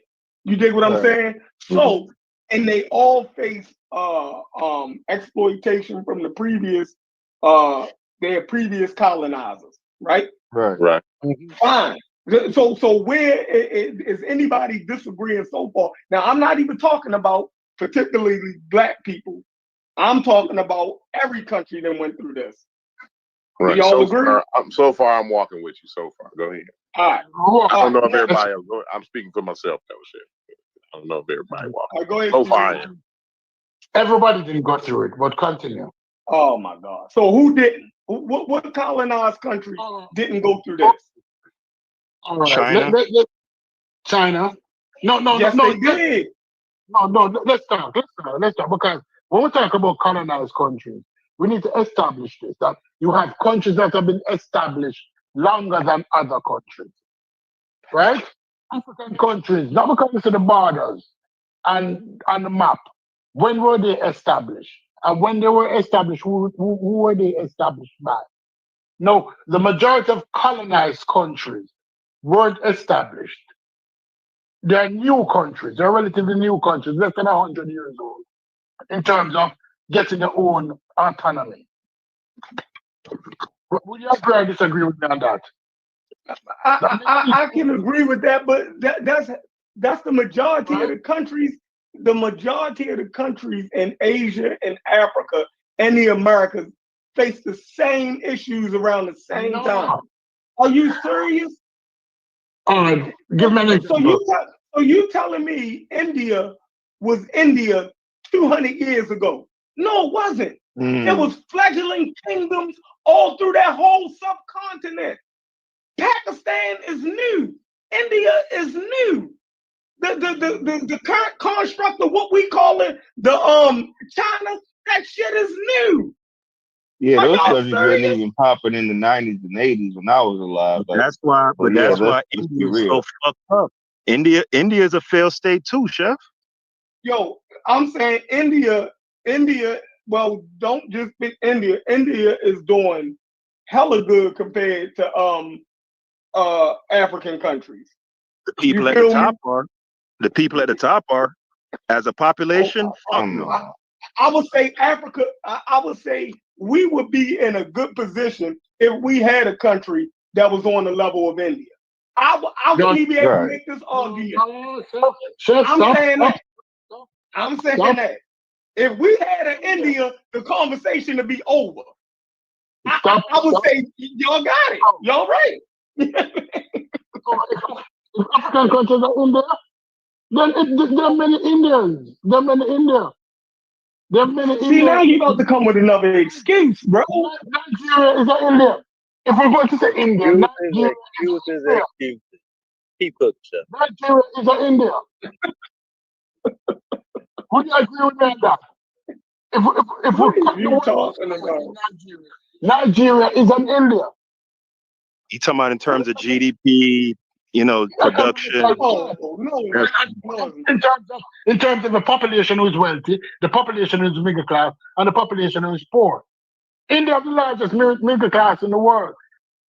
Right? No disagreement. If Nigeria is on the level of India, then the conversation is over. We all was wrong. So what? Because the whole point was there was no flourishing African country, no country with industry, no, you know what I'm saying? So if you're saying that Nigeria's on the same level with India, we would have just been wrong, you know? Okay, I But get What it. you're saying. flourishing. Is India flourishing? That's he threw that Dr. York in the conversation because he didn't talk about India in the first place. I You just didn't. brought, You brought up India. You brought up no, India. I said to you, tell me a country, give me an example. And you said India. Give me an No, when example. you no Tell me when my you when apologies. you yeah when you said India, I started talking about how India, you dig what I'm saying, was a fledgling, it wasn't India 200 years ago. No, You dig I what I'm didn't. saying? Like I I'm didn't. saying that political state of India, it wasn't that. You know what I mean? You had the Punjabi state. You had so many different, you know what I mean, factions of what, when they got independence, you know what I mean, they came under one governmental system. That was forced upon them by the British. You dig what I'm saying? Those people living in one state together under one political entity. That, like, so the same things that happened in Africa, I'm saying, happened all across the world. It just didn't happen to Africans. And if those countries are able to dig their way up out of it, right? With the racism, the don't speak the same, all of the same shit. You know what I mean? Why can't African countries do the same thing? And you said Nigeria. I didn't know Nigeria was on the level of India. And now that I know that, then I was wrong. Let me clarify what I said. I said to you, all of these nations are relatively new, right? All of these nations are relatively new. And you draw an example to India to say India is new also. Right. Because India wasn't India before the British mark out India and called this place India and that place Pakistan, right? But in fact, there's fallacy to your argument because India was India from the time even when those murderers, those Chinese murderers, had the largest empire. What them name again? Them start with M. They start with M. Genghis Khan empire. India was always India. Those people, although they were separate tribes, they recognized who they were. They had shared religion, right? It's when the Muslims come, the Muslims separate them, but they had similar religion, shared religion. They had a myth system. They were formalized. They were Get back highly to Africa. formalized, Get back to Africa. right? So therefore, I don't want the Indian, you know what I mean? I fuck India up. I fuck India up. I'm not an expert on India, so let's go, you know. India wasn't that. Start to look back in history and realize that it was. I stand on that. It wasn't. But you know what I mean. I'm not going to have a whole Indian conversation because that's going to derail the. You know what I'm saying? We're going to spend 30 minutes arguing about, you know what I mean, India, and that wasn't even the initial point. Even though I think you're wrong. You dig what I'm saying? But I'm not going to belabor. No problem. We're going to talk about African nations now. We're going to take nations, right? And none of them on first world level. When I was growing up, they used to call them third world countries. Now they're calling them developing countries, right? And so none of these developing countries have achieved the level of a Taiwan, of a China, of a Singapore. Although Singapore, when Singapore was coming up, the Singaporean leader, the famous Singaporean leader, came to Jamaica in 1960, in the 60s, because our GDP was at a growth rate of 5%. He came to Jamaica and he learned why Jamaica had that GDP. Because Jamaica was on a big growth rate, 55% GDP, until you decide to fuck with America, fuck with Castro, that destabilized us. But that's a different argument. Many of these countries were just seen as resources, right? The Congo was always seen as Belgium bitch, Belgium rubber plantation, Belgium gem plantation. It's how it was perceived. And even after they got independence didn't mean that the colonizer left, completely. He still owned the land. A lot of the great houses in Jamaica, like Rosal Great House, that tourists go to. It's recently, last 40 years, ownership was transferred to Jamaicans. A lot of the land was still owned by the colonizers and the children of the colonizers. A lot of the resources are always owned by those people. Not because it's a big country. Okay, Right? so you're saying that African countries really are not independent. That's the only argument that y'all could be making. If Africa or if African nations are only the way that they are because of Europeans, then what y'all saying is that colonization never really ended. Never ended. Okay. I can use the same argument. This is the disconnect in the argument because I'm coming from a position that colonization is over. So if y'all position is that colonization is not over and these people are left to their own devices, right? And I'm of the position that they was left to their own devices and they just made bad business deals and everything else. I think that was completely self-inflicted. And the only way to get out of that is by unfucking yourself. And the fact that they ain't unfucked themselves is their fucking fault. Do y'all get that? You know what I mean?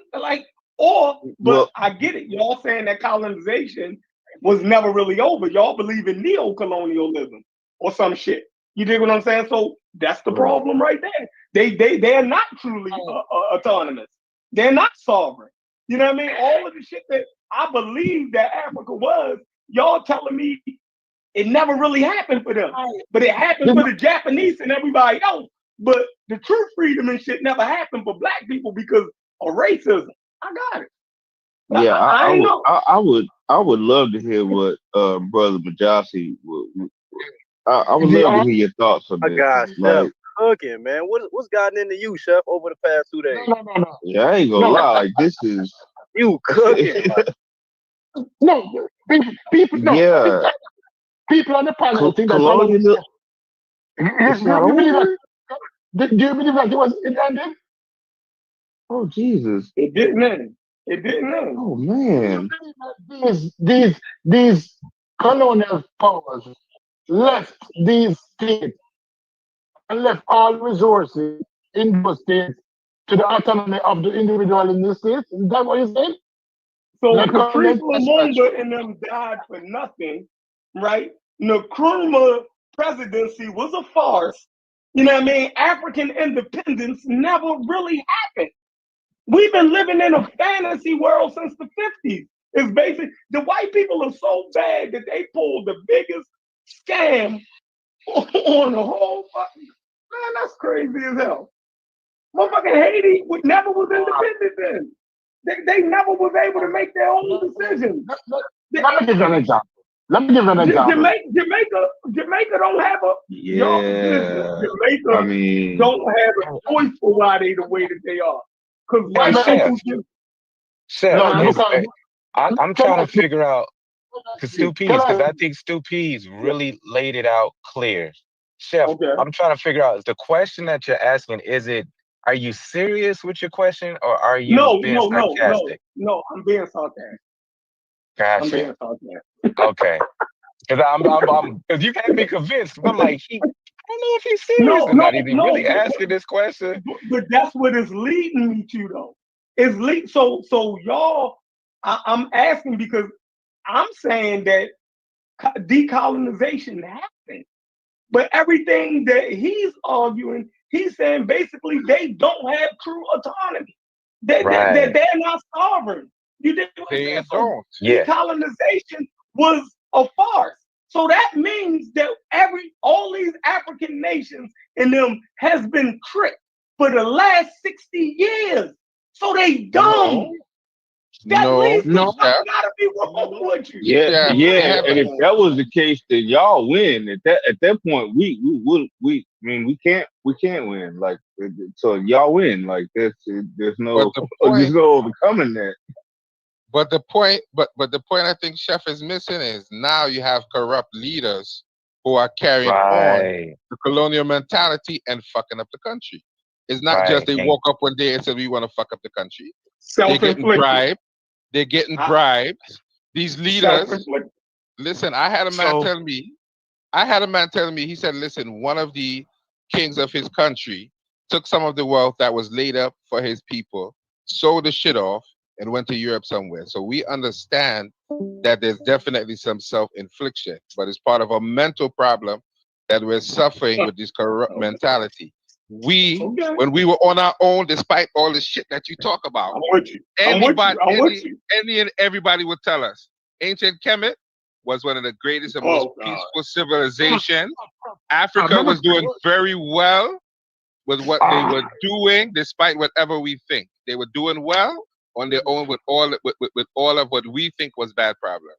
Because we have I'm to not look saying at we're being tricked by historians, and historians are making it seem like everything in ancient Africa was war and tribalism, and that's not true. It took time. They sat down and they reasoned amongst each other. We're not doing that. We're having shitty YouTube conversations without being very well read and understanding the history of what we're talking about. And that is okay. my Let me beef with people. let me say something. Give me 2 seconds to say something. Why is the colonization never ended? When most of these governments were established in the 50s from African countries, they were established under the grace of the colonizers. Whether it want to be Mugabe in Zimbabwe, whether it want to be Bustamante in Jamaica, everybody had to go down to the colonizers and kiss the ring and say, listen, we understand now that we're independent, but guess what? We will still fall in your accord. You can go back and read history. Everybody who got independence, stipulations were put in place. It had to be status quo. There was no full autonomy. And then in those days, America, the colonizers also know, but they colonized different. Like they support certain government, like when they supported the Shah in Iran. And they support something in Panama. Like the general that died in prison in Miami, Noriega in Panama. There's no autonomy. When Panama got independence, they did not get full control of autonomy over the canal. And when Noriega decided, listen, we want the canal to decide our future because it makes a lot of money. He was disposed. It happens all over the world. None of these countries are autonomous. They're independent, but they are not. And when you start looking at leadership around the world, you realize that colonization never ended. It just got a different name. Okay. Yeah. Okay. That's what you're saying. Well, that's the problem. That's the problem. Right then and there. Now, Haskell, where are you at? Haskell, like you're not in here. Joey. Listen, I'm gonna agree with you. I'm gonna partially agree with you, but I'm still gonna say that you should read more and learn a little bit more before you I agree. We make all should. these We broad, all should. sweeping I would conditions. say we all should. You feel me? But As soon I as should be able you to come have on the the panel where I'm at and you tell somebody, well, you need to read more, or you just need to read, like you automatically, like I'm automatically writing everything you saying off. Like, you see what I'm saying? That's wild as fuck. Cause like obviously he's well enough abreast on the subject to even have a conversation, right? Furthermore, though I don't agree with everything he's saying, right? He sounds more learned on the subject matter than you is. So the wild part is you get these wild ass niggas saying, which you need to read more. Like, that's not a rebuttal, homie. That doesn't rebut or disprove what Shepard said. Corey. What it shows is that all you guys. I agreed with what he said, but now he need to read more after he. I need to read more too. I need to read more too. So it's not Bro, just that's him. a wild ass response, bro. It's a Well, wild then, ass response. well, And then it's a fine. wild ass response. But then it's a wild ass response that I'm not standing down from. I think we all Cool, need to read fine. more and be more well I ain't informed. saying I'm you not need to standing stand down. down. I'm just saying, like, But it's a wild ass I don't response. give you no That's gonna be credit. my response. When I'm on I the just, panel, right, that's Corey, automatically not Corey, getting that no doesn't, point. Corey, I can tell how well read Chef is on the issue by the way he's talking. Whether he's halfway well read, not well read at all. So I'm not saying the man didn't read nothing. I'm saying I So, could tell he needs to read more. It's just like, I listen, need to all read he more. need to do is be But I know abreast that. of the subject. Because ain't Would he have to none of read you to do that? Does he not? educated nothing. So you don't have to read? Nobody, listen. Wow, Corey. Jose, That's some wild shit. Jose, That's calm down. Listen, nobody's on the panel, on this goddamn panel, is an expert in shit. Not a damn thing. Not one subject that we talk about is any expert ever came on any of these panels. You see what I'm saying? So, like the whole, well, I can tell how much he read and how much he did. Man, get the fuck out of here, bro. I'm not standing down. I'm not standing down because watching YouTube videos clearly doesn't inform anyone of real life. You have to dive into some sort of academics. I'm not standing down on that. Corey, I love you. You're my brother, but you just a wild bro. You just out here. You're wild and you're outspoken. That's why we love you. And I'm sure under all the talk he talk, you're well read too, Corey. So don't act like you don't read nothing. I don't know, but y'all see. Don't do that. Don't do that, Corey. I'm not accepting that from you. Because I know you Corey, let me read give too. you an example, Corey. Corey, let me give you an example. Joey, go ahead. Corey, let me give you an example. Slavery ended with the exploitation of black workers, especially we talk about sharecropping. When did that end? When did that end? Was it? That shit went up into the 60s. Sharecropping went on up into the 60s. And when do you classify sharecropping as a quasi slavery, especially those persons who didn't get paid in American dollars? Those persons who got paid. It was high level exploitation. You know what I mean? I will agree. High level exploitation. And the same thing happened for all of those countries. They weren't given independence, but it was slick. They're slick with it. Listen, not like Francis Cressy Wilson, but I'm black, and everybody, you know. It cannot be natural for some people to be so evil. But but when you start looking at it, I wanted to say something, but I'm gonna sound like a complete sellout if I say it, so I'm not gonna say it. Y'all go ahead. Say it.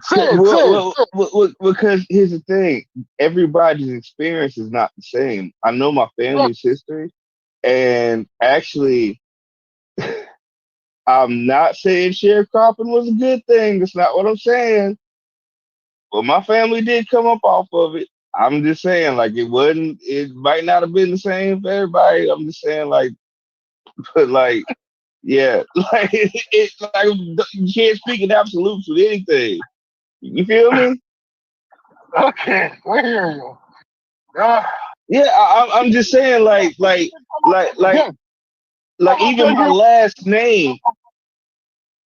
even my last name, Stu Pease. God, this is gonna sound coonish as fuck. Even my last name on my grandmother's side, we took on the goddamn slave owner's last name. We came up off that shit, bro. Like we was good. Like so I'm just saying, you can't speak in absolutes. I'm just saying. When did you come up off it? When did your family come up off it? 1950? Say that again. When did your family come up off sharecropping? When did they? No, earlier than the 50s. I think it was like I'd have to look it up, but I think it was more like 40s, 30s, some shit like that. And so my great grandfather was able to take the money and develop an industry. He had a roofing company and like a whole bunch of other. Listen, bro. I'm just saying, like, this sounds. I don't even want to admit this shit. It sounds coolish as fuck, but I mean, I'm just saying you can't speak of that out in absolutes like that. goddamn, I hate to even admit this, but I'm just saying, like, How is that coonish? No, that's yeah, not. but that's what Listen, happened. Smalls. That's not coonish. Listen. That's not Yeah. coonish. I have to interject Uh-huh. here. We have anecdotal experiences where people didn't experience the full atrocities of sharecropping. For And example, that's because what that's I'm what we're talking saying. about. No, we do. Right. We have in that same Yeah. era.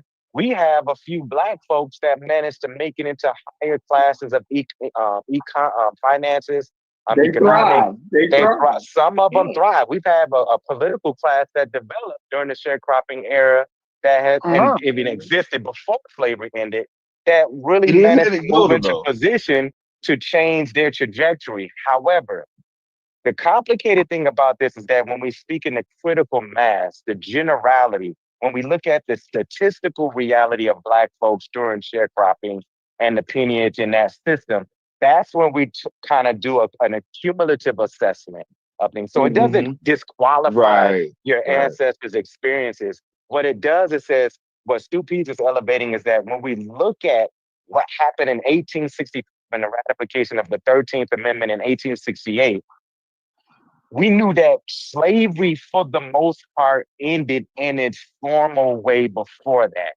But the system that was created afterwards maintained the economic advantages for white Americans and for the broader white American, even those before they got migrated here, that benefited them for generations afterwards. And Stu Pease is using that as a metaphor, a simile, to translate that this is what happened with colonization.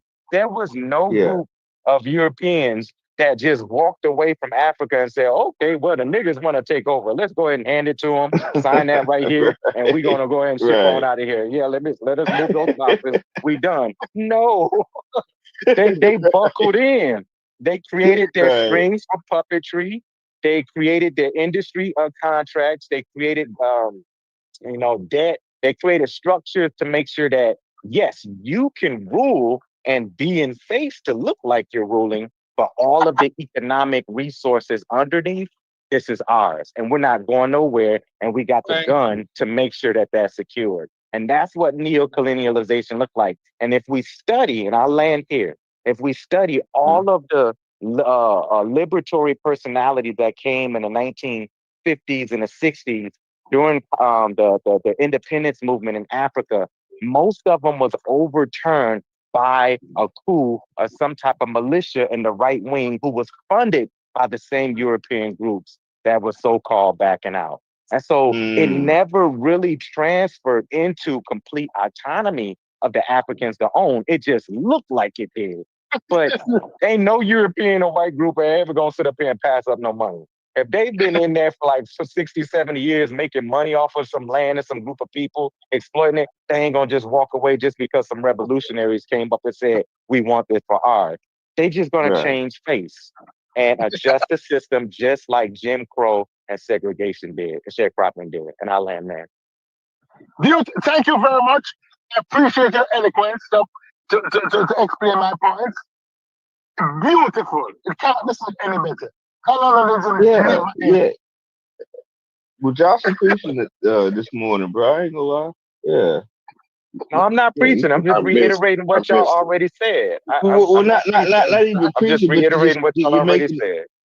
You're making some excellent points, and you're kind of surmising what we've already said in a nice, understandable package. Yeah, in other words. Absolutely. Yeah, so, and I didn't get a chance to say this earlier, but man, the conversations that we've been having, y'all been having over the last few days has been nothing short of phenomenal.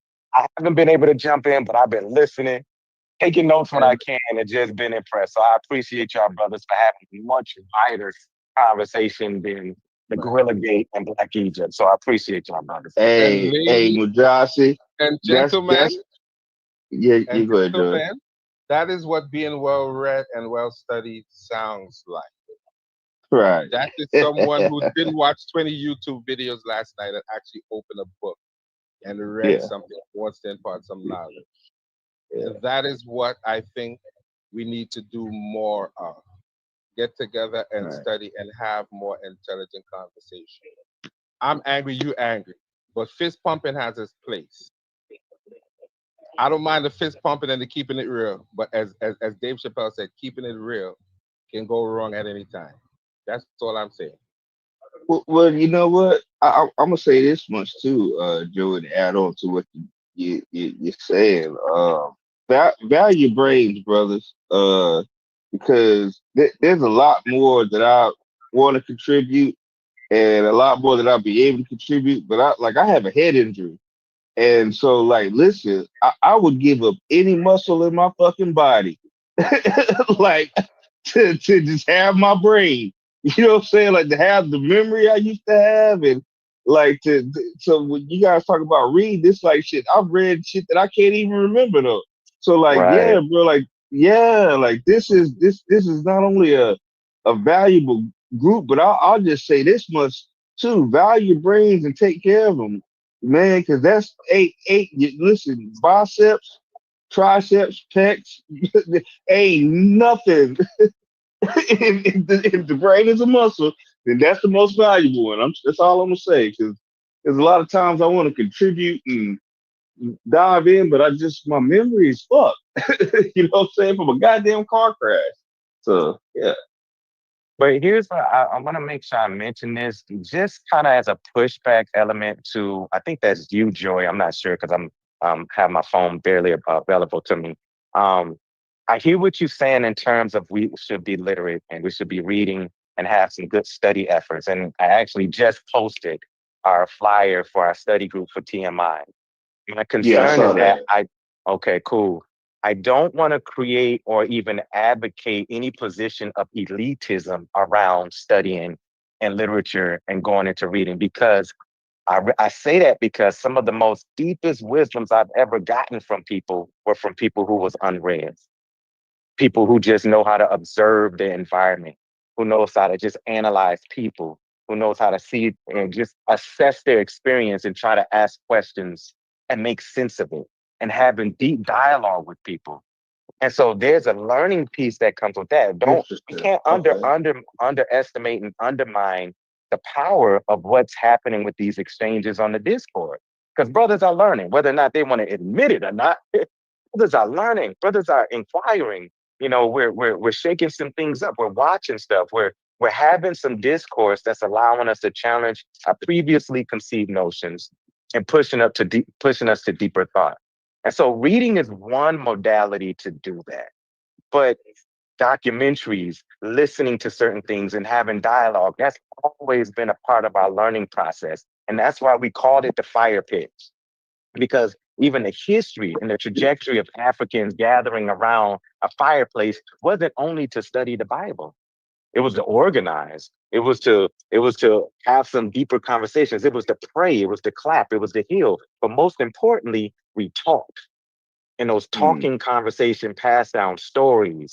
It passed down narratives. It passed down symbolisms. It passed down all of this knowledge that we continue to maintain in our memories through conversation. And so I learned from Corey. I learned from Chef. I learned from Smalls. I learned from Haskell. I learned from Fetty. I learned from Hits. I learned from Brass. I used to have some morning conversations with Logic. Me and Logic will always just have some conversation and he'd just be challenging me just for me to think and have these mental exercises because the conversation itself is good for us to evaluate and assess what we know. So I'm just Right. careful with saying that, telling brothers they need to just read more, read more, read more. I think it does help, but some of us don't have the luxury, some of us don't have the time, the resources, or the capability of being able to dive into a book. So we have to exercise and appreciate the modalities of having conversations with brothers who just have some good old common sense. And I Common love that. sense, yeah. Absolutely. And information is information, brother Bajowski. Like no matter how you absorb it, right? You know what I'm saying? Like, Absolutely. Absolutely. yeah, Absolutely. if I just happen to be driving an 18-wheeler and listen to a fucking a book on audio, Yes. is it different for me? Like reading, like what's you know what I'm saying? Like Exactly. I don't It's how know. you take in information and how you process it. Because what you Right. find amongst our people is that a lot of us can retain a lot just by what we listen to. we retain a lot just off of what we conversation about. And Dude, so even if we don't read the book, talking with somebody about the book at least gives us some glimpse of some insight for us. I learned that. I agree with you, Mujahid. I'm not trying to be elitist. I'm just saying reading is a habit that I never had. And as an old ass man, I'm developing the habit.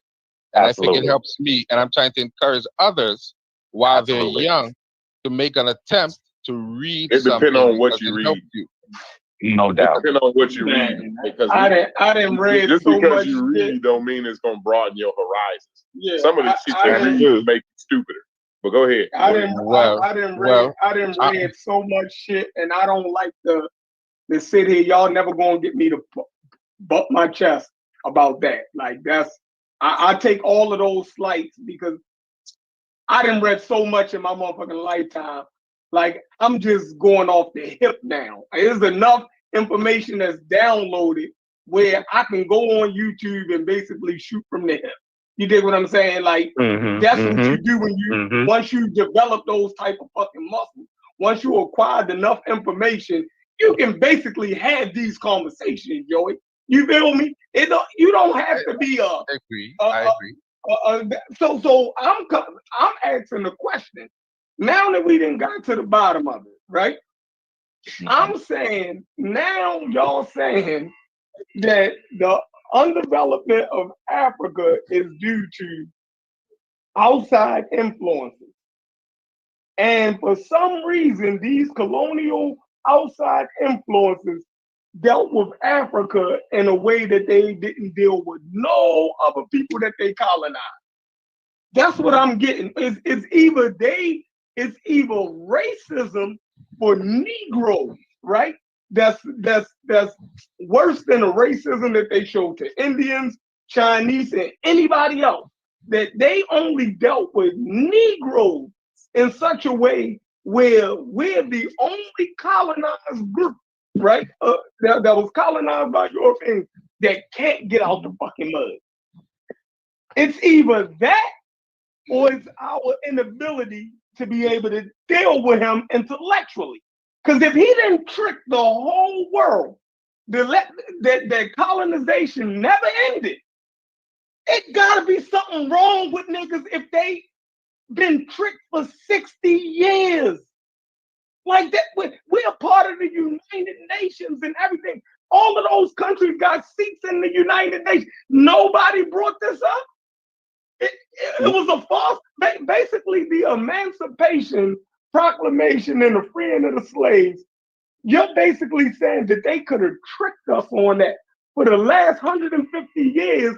If the African nations don't know that they're not still colonized, then could we come from those people? Could we be tricked about slavery never ended? Is this the level of our intellect? All about that a few months ago. Brass tried to elevate that. You can make the argument that slavery never ended. No, we're not doing something correctly. No, we're not doing something correctly with our sovereignty given back to us. That's something that we gotta address. True. I'd say it'd be a mix of both, though, Shepard, because here's the thing. I want to be completely on your side, but man, when they point out certain examples, I'm like, yeah, bro, like you can't deny that. You know what I mean? Like, I never denied racism. Right. Fundamental point. It creates the disparity. I keep saying it. So if y'all think I'm saying something that y'all not saying, if I'm saying that racism exists, it creates the disparities that we see. But the fact is, when you don't even know that you're in control of your own country, that is a mental lapse. That is a failure on your part. Nobody else. Well, Joshy, that would be what I would have to accept, though, bro, and that would be, that would hurt. And also, he said something that kind of resonated, right? He said something about is the racism against Black people the worst kind of racism, basically? Like, they do racism with black people different than they do the rest of the world. Is that? Yeah, you know what I mean? like That kind of caught me right. That made me pause right there. Yeah. Yeah, it's something to consider. And here's what I have to, clearly I'm always transparent with y'all of what I know and what I don't know. And I don't know the dynamics and the geopolitical histories of India and British dealings in China and their dealings in other parts of, like the Polynesian area. Especially when Mexico can exist right next door. Right, exactly. You know what I mean? So, it's hard for me to fathom that racism is somehow different for the African countries when Mexico can exist right next door. Well, here's the thing. I don't know enough in terms of how they may have created a buffer class and created a proxy government to establish in place, because I don't know. I mean, I don't know enough about Indian independency. I don't know a lot about the Boxer War in China. I don't know a lot about those. Russian oil when the rest of the world is asking them please not to. Right. The world is threatening them to bomb their asses because they buying Russian oil, and they telling the rest of the world, man, fuck y'all. Right. So, when you hear, I like that. Go ahead. When you hear a lot of African countries now, like what we talked about this Burkina Faso thing a few months ago, when we're seeing African folks saying we want to get the French up out of here, it makes you reminiscent of what happened in Rwanda between the Hutu and the Tutsi. And if we use that analysis and say, well, they did that to themselves, which part of it is true, Chef, I totally agree with you that there's an analysis that we can make when we're looking at what is self-inflicted and what we continue to absorb ourselves into. We still have to hold space for the analysis of how much did the Belgians and the French create the dynamic between the Hutu and the Tutsi that end up transferring to that civil war that they end up having in the 1980s. And so that's I think the 1980s, 1990s. And so that's the complicated piece that we have to examine, that both do exist. And that there is a piece that we can't create a blameless African. Yeah, we can't create a blameless African in this because, like I said in the post, part of our adaptation was us feeding into our own avarice, our own selfishness, and being able to create our own insulated pocket of class to fulfill our own interests. And that's the corruption that we see in Africa. And some, even if we go beyond that, they've criticized even Mandela for being a part of that puppet proxy government system, even for South Africa.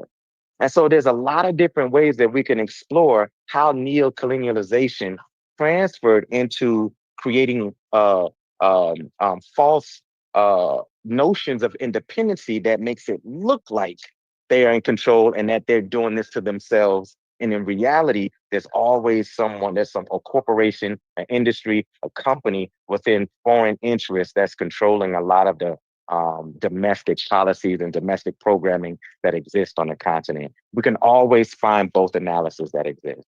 I'll end there. I can't believe that y'all are allowing Chef to beat y'all on this argument. It's taking everything in my power to stay out of this conversation so he could get a win on this.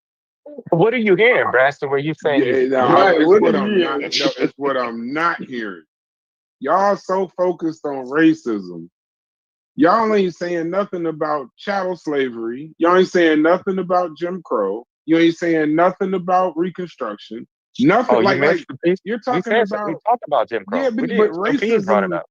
The different forms of racism is a different argument. That slavery that we were under, the chattel slavery, is completely unique in its use on this planet. Like there's it was meant to wipe us out.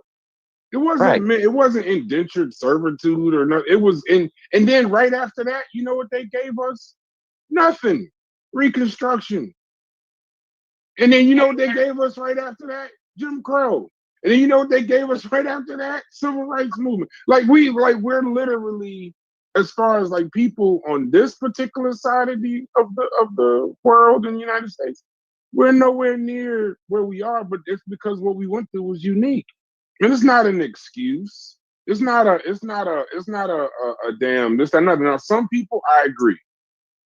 Some people with Chef say, this is why I didn't fight him too much on it, because he didn't say all. Some cases, there are just some lazy motherfuckers that had opportunities that just fucked off all kinds of opportunities and the other, and there are people that win. But we also have to focus less on racism and focus more on chattel slavery and what we went through. It was built to destroy a race. Even when we were on this continent after slavery, we still weren't even considered human. Right. So now there was I think that the conversation was more in the context of the Yeah. Sovereign nation. Sovereign nation. Yeah. Oh, okay. Absolutely. Yeah. That's because I would agree with you there. Definitely. Yeah, I agree with you, Brad. Okay, then I fucked we're it up. somewhere I else. guess I want to kill Chef so bad. I'm just fucking up the conversation right now. But somebody just for no reason. Somebody for no reason. Listen. Chef has to be stopped. I don't care what anybody says. Why? I'm gonna do my best. I'm gonna make up an argument. Don't worry, Chef. I'll be right back. I'm gonna kill your ass or something shortly. This nigga just on some chefrication shit. I don't understand it. And why? Why? Listen, but while we're stopping Chef, subscribe to Carnivorous Podcast and Chef Freno on Twitch. Do. But go there to stop him. Don't just go there to support him. Go there to take off with his head. Go ahead. Pause. Y'all go ahead. But even hold on though. So are we saying that? So what are we saying about Botswana and them? That they don't count? No, they don't. I don't even know why you brought that silly shit up. Like, damn. Like I never heard. I'm going to Botswana. Yeah, but that could also be because they don't know. Don't know. Well, then listen. White man win again. Let's see why I say he got to be stopped, bro. Right there, bro. I'm trying to think Chef is just instigating this just to be instigating. I don't think he believes this all. Wakanda exists and is that really nigga called Loki. Botswana. I didn't say Wakanda. Botswana is real. Botswana is a real place. This nigga that brought up some Zulu. Like, I said Botswana because you don't know it. Right. No, I know you just don't know what's going on in Botswana. You don't know what's going on in Ghana. I don't either, but I know it's successful. Look, Botswana is some Zulu. So now you telling me some Zulu then got it jumping. And, no, sir. I'm not. No, Botswana gained their independence. I had to look it up. I'm being honest right now. Botswana gained their independence in 1966. It was one of the poorest in the world in 1966. They used their diamond wealth wisely. They avoided corruption compared to their neighbors, and now has a higher per capita GDP than South Africa and is praised for its stability and governance. Barbados, former British colony, majority black, has a strong tourism financial sector, transitioned to a republic in 2021. GDP per capita is in the upper middle income range with higher living standards than many European post-communist states. Cape Verde, Mauritius. Now you could say they don't count because they're small, but look at all the other small places that's fucked up. Like they actually did it. Yeah, Cape Verde. Cape Verde, small island nation, resource poor, but invested in education and political stability, consistently ranks highest on democracy indexes in Africa. Mauritius, multi-ethnic, in Africa, transformed from a sugar economy to a finance, IT, and tourism economy, considered an African tiger with one of the highest human development indexes in the world. These are examples. Now you can ignore them. That's Mauritius. You can ignore them because you don't know them. You got it. No, I'm just saying you can ignore them because you don't know them. But they do exist. I'm taking this good information in. You feel me? This is good. This is why they say we hate Africa, though, Chef. I'm be honest with you. Why? This is why the chat literally says we hate Africa.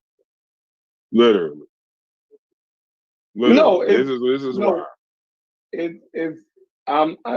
what we then got to, I don't know if you was here, is that colonization never really ended. This is what they're saying. They're saying that the reason why Africa and black countries in both hemispheres is the way that it is because colonization never really ended. It ended for everybody else besides black people. We the only people that still afflicted with it. And that's causing all of the deleterious effects that we see in the economies of black people and everything else is because we've been tricked to think that colonization ended, and it didn't. This is what I'm getting. And it's still puppeteers, right? Africans are not smart enough to see that the previous colonial powers is still a puppeteers of all of the strife and disparities that's happening to African people. We just can't see it. Just a little bit of clarity, Seth. I don't know enough about other British colonized places to say if neo-colonization don't exist in India and China and other places. I don't know enough. I don't know that history enough to say that. So it's not a fair assessment to say that only Africans didn't know that and everybody else got free and they're good. I don't know that enough. I wouldn't say that. The hunch, theoretically, I must say, yes, they could be fucked up too. And theoretically, I would say that there is a neo-colonial class that exists in India that probably still exists to this day. So let's be clear. Now, this is where Chef, you can't even argue the point with Chef on this. And if you argue this, then you're just trying to argue. Even if the formal colonization ended, who controls that power, that money, and those resources? Even the military and weapons in most cases is still colonial. It's still there. So France still intervenes in shit in regards to West Africa today. United States still has those fucking I forgot what they call those bases, but that's why that guy at Langley, when he was talking about Ibrahim, it was so hilarious because it was the first time people really knew. We have bases in Africa. They're called it's Afra something. Outposts, basically. Yeah, but they have a name for them. So, we can act like, look at what China's doing in Africa right now. The colonization, while it may have formally, like I said, ended, but those resources, it's too resourceful, it's too much money, it's too much, it's still a struggle for power over there in Africa. So he wouldn't be wrong in that. But I was just speaking about us here, because I ain't gonna finish my sentence because that's literally what they say. But I don't really, I am gonna finish my sentence. I don't really care what's going on over there. It doesn't keep me up at night. But what happens to us here is what I would be more focused on. And I'm telling y'all, chattel slavery was a motherfucker. And to go from that to Reconstruction to Jim Crow to Civil Rights Movement, it was difficult. And even in those cases, I would say some of that shit is our fault. But to say racism, I think he said something along the lines of it's just ourselves is the failure. No, racism can make you fail. With no fault of your own at all. There's definitely specific situations where systemic racism can shut down any fucking thing that you're trying to do, no matter what kind of will or resilience that you have. There's certain parts within that systemic racism that there's just nothing you can do. So what about yourself? How do y'all assess yourselves? If racism was such a driving force, then how was y'all able to maneuver around it and live the lives that y'all want to live? And that's a real good question. Right. I guarantee you, if y'all not living the lives that y'all envisioned or wanted I guarantee you it was something that you failed to do your damn self. If you're being honest. If y'all being honest. Go ahead. I had so to get in my position where I'm at, it was people that made decisions before me. Yeah, that So would be that's that's kind of literally what I was about to say. that's my It wasn't use me. for it. Yeah, it wasn't me. It was not me. I can point to my father and my grandfather. Not so much my great grandparents, but my father and my grandfather. Well, my father, my parents and my grandparents. There were decisions that were made before me that that's put me not in what a I position asked. where I was shielded from some of that stuff. A lot of it. No, I'm not saying where you're at. I'm saying what I was asking, did something stop you from doing something that you wanted to do? Like, was there a racism or something? Most people at their jobs didn't decide to be where they at. They kind of fell into the motherfucker. So I'm saying, is this somewhere in life that you wanted to be, but you couldn't be because of racism? You know, yeah. I can answer that's that. easy. Go ahead, Majasi. I'm gonna actually say something that might support a little bit of what you're saying, Chef. Because of racism, I end up getting a position that that probably wouldn't have been served to me if they would have stayed true to their code of ethics and practice. I'm a professor at a college up here, and before me, in the department that I teach in, there was no Black person that served as faculty in that department. None. And because I graduated not only with flying colors, but some of the research that I presented and grounded in that field and discipline, they immediately want to absorb me in and say, we have to put him on faculty. But I think one of the biggest key decisions on why they had to do that is because they had to diversify their faculty portfolio to make themselves look like that they're more accessible to the community that was trying to access that program. And so it's because so you of Dr. Ben on the low. Wait a minute. So you Dr. Ben. No, not no. No, he got the degree. I'm just fucking with you, Josh. I'm just fucking with you. I just pictured this conversation happening. I just pictured this conversation happening between James Turner and Dr. Ben in the 60s. That's all. But go ahead. I hate to be an asshole. I think that's it. And because I in that respects, yes, I can see how the structure of whiteness and the typical practice that they had, that they was pushing up against in order to diversify their image and make it seem like that program is more accessible to wider communities, benefited me to be able to land a faculty position with this department. Now, and I'll land here. Has my life been heavily shaped and course corrected by white supremacy, especially in Minnesota? Heck yeah. And it's some of the things that I didn't get to achieve in the time that I wanted to achieve it, impacted by my own personal decisions. That is also true as well too. There's some things, some decisions that I made, young, stupid, dumb, and not having the resources.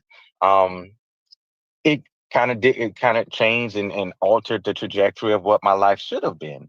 And unlike my brother Brass and what he described, I didn't have the generation before me providing a blueprint, providing a path, providing resources, providing insight to be able to curve the direction that I was going. It just didn't exist.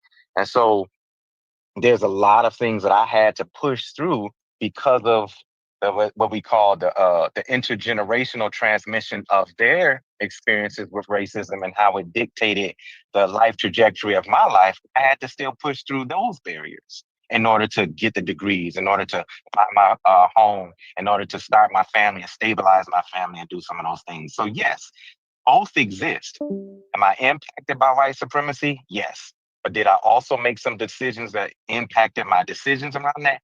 Yes, as well too. And that's why I encourage you and want you to read that article that Dr. Bobby Wright wrote, because his analysis on Black suicide in the 1970s and early going into the 80s, he died in 82. It gives us an interesting approach in how we examine the decisions that we make, the resources that we have, and what unfolds in our life that's dictated by social factors that we don't see. And I'll land there.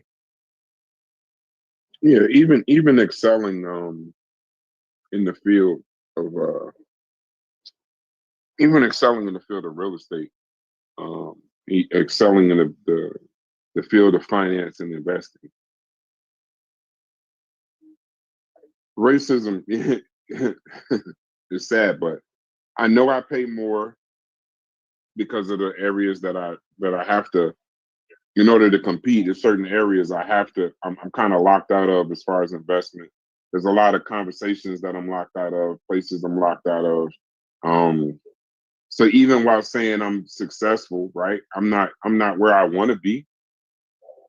You know, I'm not where I know with the same amount of work where I could be.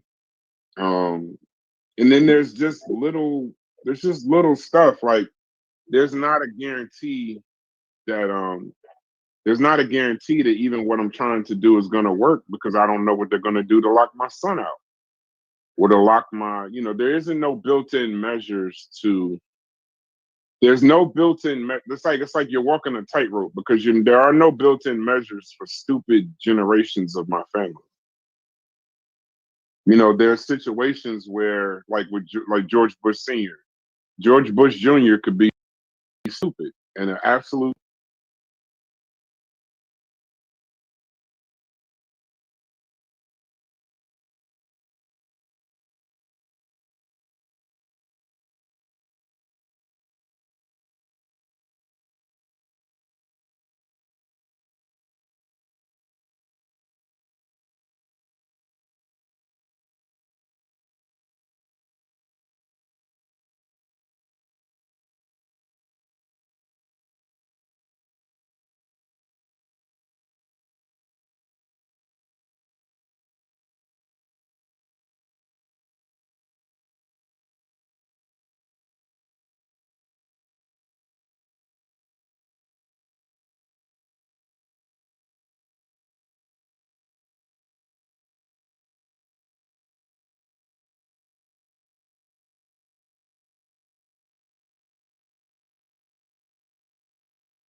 Idiot and asshole, but still go to Yale, still be the governor of Texas, still be president of the United States. I don't have that leeway, that human leeway. It's just we're just expected to do this. I know, and I also know, Chef, another place where racism affects me, even though I've been lucky so far. I've also been lucky enough to not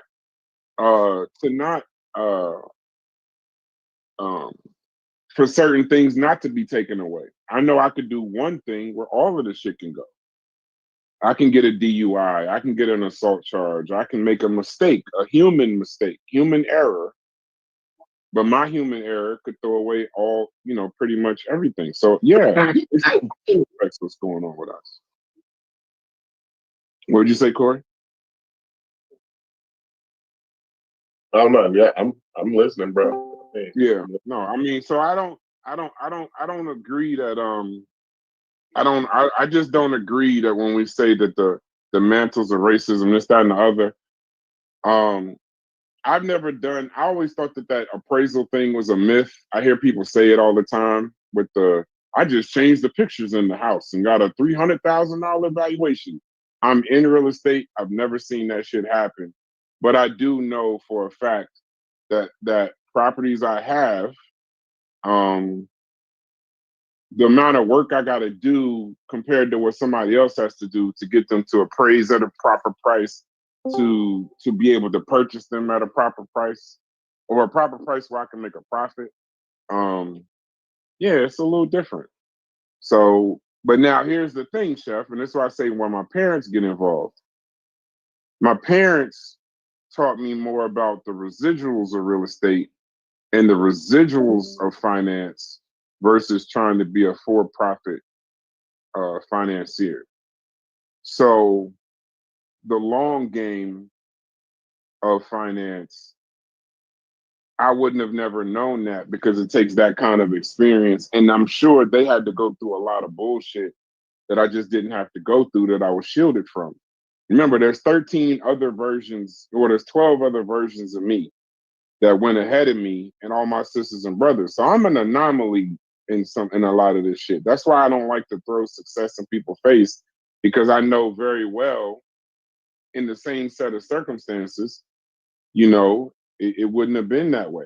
If my father would have gave up, if my grandfather would have gave up, I could still be on a fucking farm in Ohio, bro. So I don't like to quote unquote toot my own horn. I'm lucky, but I'm well advised, right? So I'm where preparation met hard work, and I allowed the luck to happen.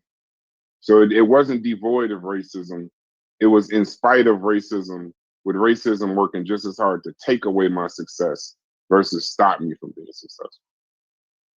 I think that's kind of like now he can speak for himself, but I think that's kind of the core of Sheffrin's argument, right? The fact that you can move the way you move in spite of racism, white supremacy, or systemic racism.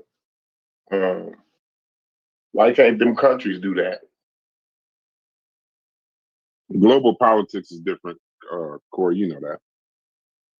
Yeah, I understand. Yeah, I'm just saying, global politics is different than the individual, but I'm talking about the in spite of, right? The in spite of part of it. Right? Mm-hmm.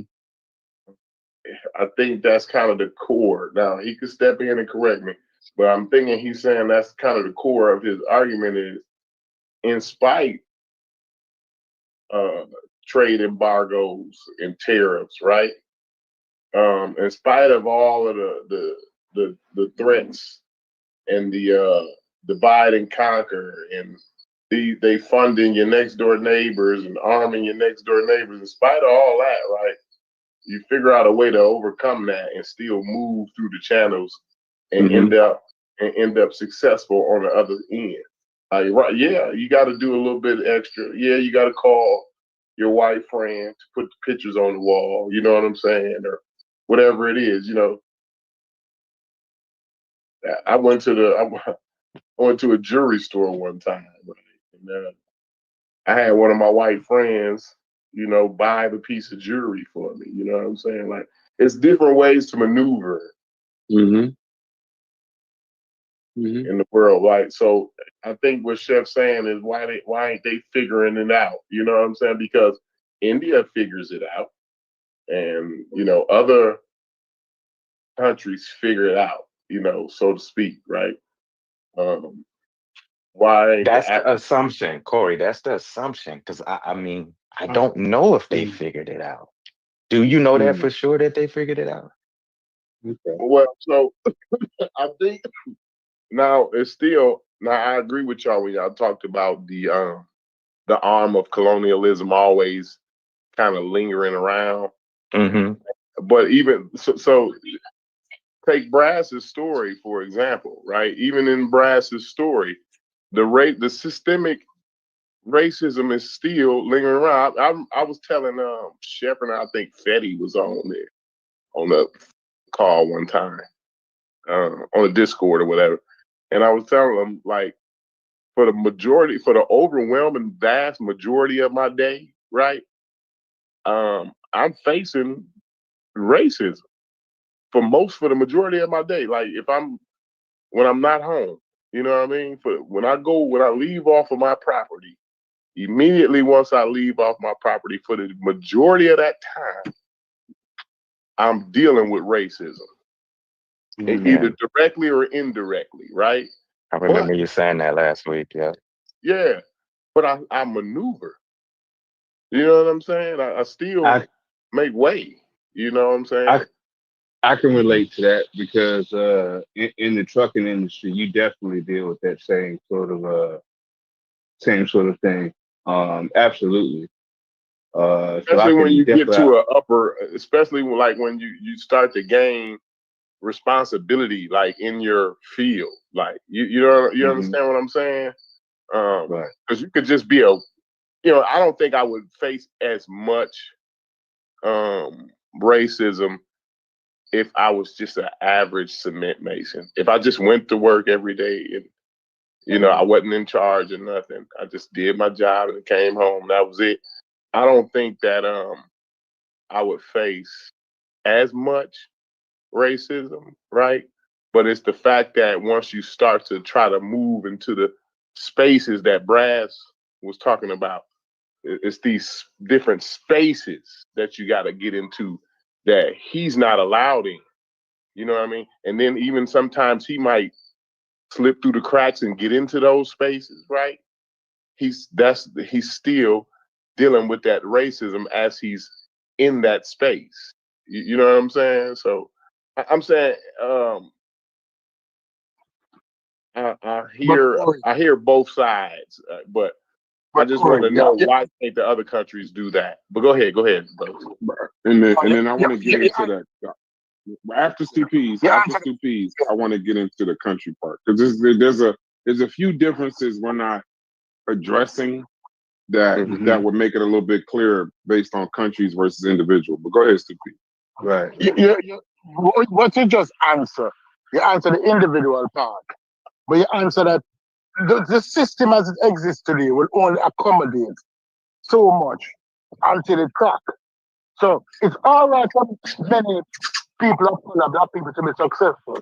But when majority of black people starting to become successful, the system not will work as they want. It's going to crack, and they're going to retune the system. With the countries, it's hard because you are the focus of a superpower, of a country with more resources than yours. Imagine you and Mike Tyson get into a fight.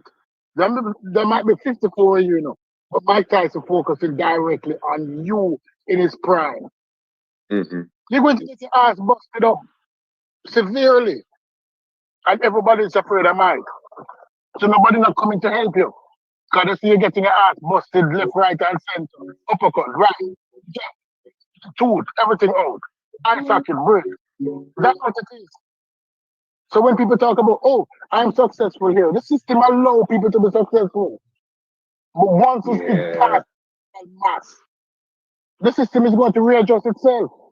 It did. If we use Black Wall Street, they passed the critical mass for them to accommodate them. Them said, no, it wasn't a problem when those 2, 3, 4 uppity Negroes, or 5% of Negroes are uppity. We can't deal with that. The system can accommodate 10% of uppity Negroes, but 50% of uppity Negroes? Oh, no. Oh, no. Now you're dealing with money and collective power dynamic. That's a transfer of power right there. Hold on, but hold on. I want to stay on that country. Go ahead. What's up?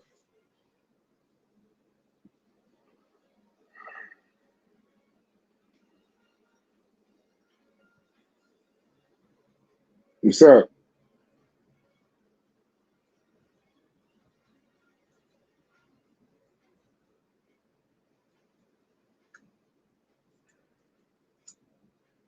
You gotta turn your camera on before. Yeah.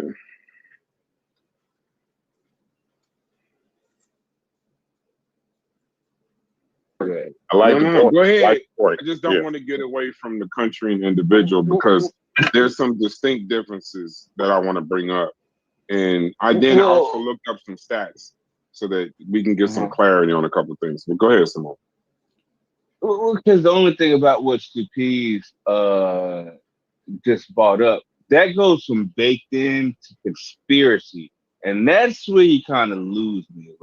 You know what I mean? Like, what you kind of describing is some intentional keep a black man down type of, like, I'm not convinced on that shit. I can go with the baked in shit. You know what I mean? Like the systematic, you know, is what it is type of shit. But this, like what you just described was like, let's not let these niggas come up. Like where's the proof on that, though? No, I don't think it's a clear difference. It's a proof statement. Yeah, I don't think he's doing that. Okay. Smalls, and it's just a question, and because I like the dialogue. But so you saying it's a clear difference between baked in and conspiracy theory. You want to elaborate a little bit on that for me? Yeah. Because here's the thing: there's just some things that are systematic, that are a result of colonialism and you know the way things have always ran.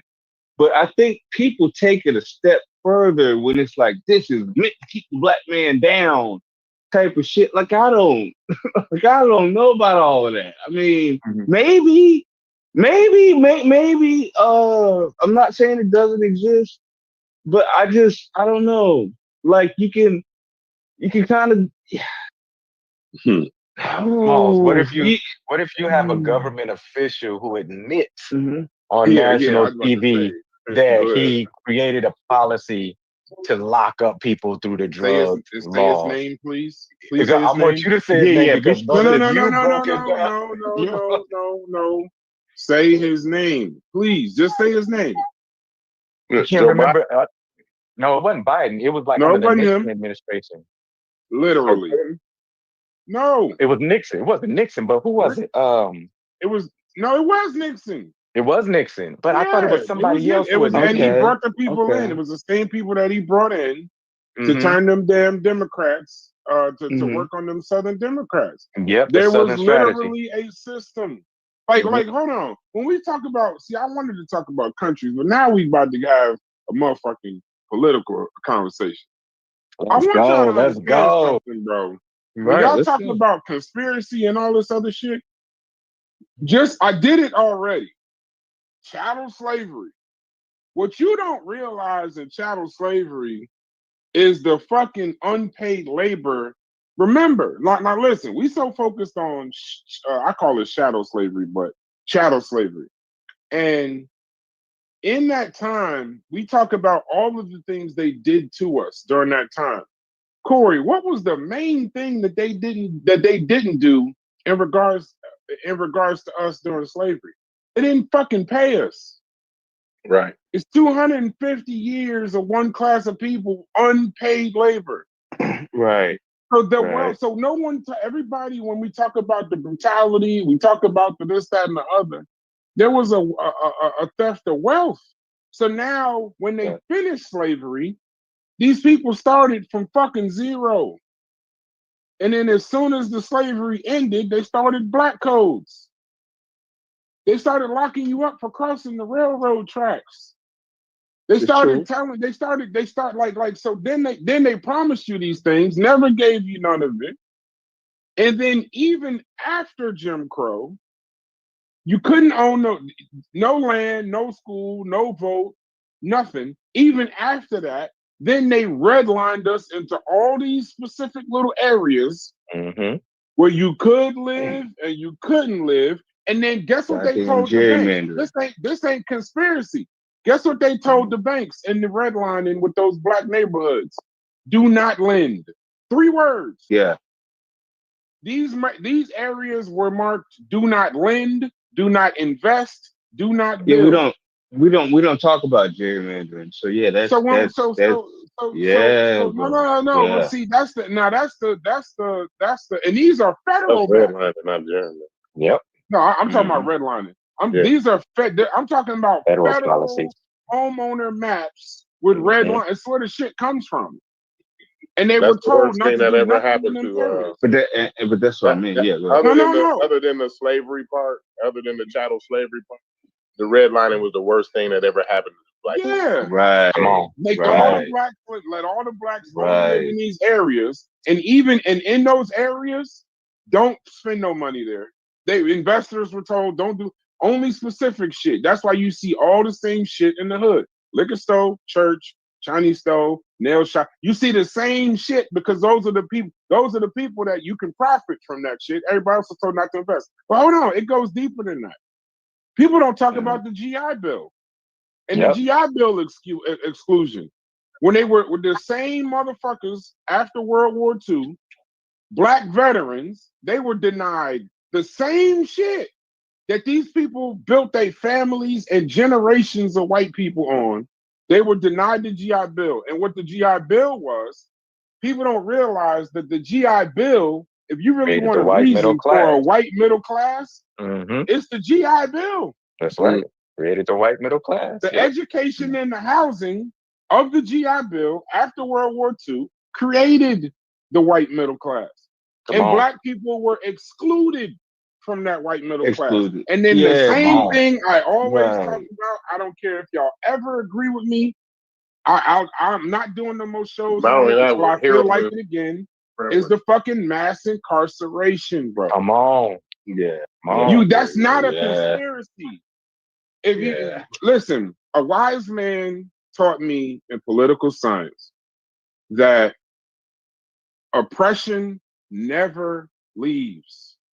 It just rebrands itself. It rebrands itself. Come on. Mass incarceration is really no different than fucking slavery, bro. There you They go. hunt you in these fucking neighborhoods, over police you, over lock you up to get you to destroy families, and then they get you into prison, and then when you get to prison, you're making fucking goods for free. And then they let you out 30, 40, 50 fucking years later. You don't got no fucking money. You don't know how to live in society, and you end up right back. And because you left the family, you probably created a son that has a higher rate of incarceration. Yep. So now you can do the fucking secretly drugs in the hood and the Illuminati and all failures, all of that.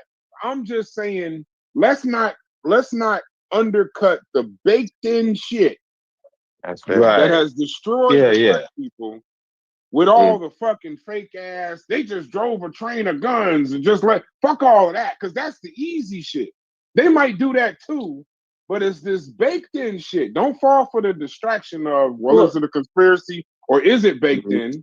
The baked in shit is enough to cover the conspiracy and the baked in shit, and that's just me. And don't local politics play a part in that too? Like not just even in local politics, you're just participating in the local politics of the red line neighborhood that you live in. But that's the reason I know the difference between gerrymandering and redlining. That's the reason why I mentioned both of them together. No, what they were saying was I wasn't talking about gerrymandering. They weren't saying that's not one of the things that's baked in. But gerrymandering, but gerrymandering is definitely baked in. It's kind of pretty blatant. That's all I was saying. Blatant. Like they don't. That's not even. But that's just not black and white, though. That's what I was trying to say. That's not just black and white. I tried to keep it specifically to blacks. Gerrymandering isn't specifically to black. Gerrymandering is a political, financial thing, also. Redlining is more racial. Yeah, redlining is specifically to us. So that's why I don't like. See, now I'm about to. Everybody probably thought I was cooking. Now I'm about to piss y'all off. This is why, Mujasi, everybody on this panel, this is why when I hear shit like melanin theory,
and I hear white genetic annihilation and all this shit that is fucking conspiracy, not real, this, that, and the other. There's enough real baked in things that we gotta focus on that we don't need to be distracted by the rest of that stuff. Specifically from one of us, from a mathematician, telling us a that linguist, this and is an what we need astronaut. to be I really focusing appreciate on. your No, assessment. you taking the attention from the actual baked in stuff. Now, do you kind of see my point, Oh, Josh? okay. I don't know if you ever, I That don't we know if could you actually ever be really working on. understood Like, why I we could get so actually be working on. irritated. We can work on the baked in stuff. I can't work on melanin theory. I can't work on white genetic annihilation. There's nothing I can do about it when you call the white man the devil. But we can focus on this. We don't need no energy put towards that bullshit. We need to be focused on the stuff that we can fight. So now I hope I was cooking, and I hope I went back and pissed y'all off too. So we got a good balance. No, not at all. Not at all. I don't feel pissed off. No, but do you always understand why I get understood. so Yeah. upset about that Absolutely. melanin? Like now, I Absolutely. don't know. I told I you don't know that if then. people ever. Yeah, I don't know if people ever understood when they thought I was just tearing down the sister and tearing down her ideas and something the other. It's because white supremacy doesn't need an excuse. Racism doesn't need an excuse. There's too much that we can look at. Corey noticed in capitalism. There's the wealth transfer. Everybody be so focused on, oh, slavery was so terrible, but I got to be the finance guy to come in. Well, goddamn, they didn't pay us for 250 years. That's right. That's right. So now we're a class of people that work harder than everybody else and got nothing. Nothing to show for it. People don't talk about the GI Bill. I'm telling you, the GI Bill is probably the least discussed form of racism ever discussed in history. Not in my class. They don't even talk about how the white middle class was created by the GI Bill. Absolutely. Our exclusion, that's why when they talk that, but you know what they do say, Mujasi? We done fought in every war. We're just like you. No, you ain't. You fought just like them.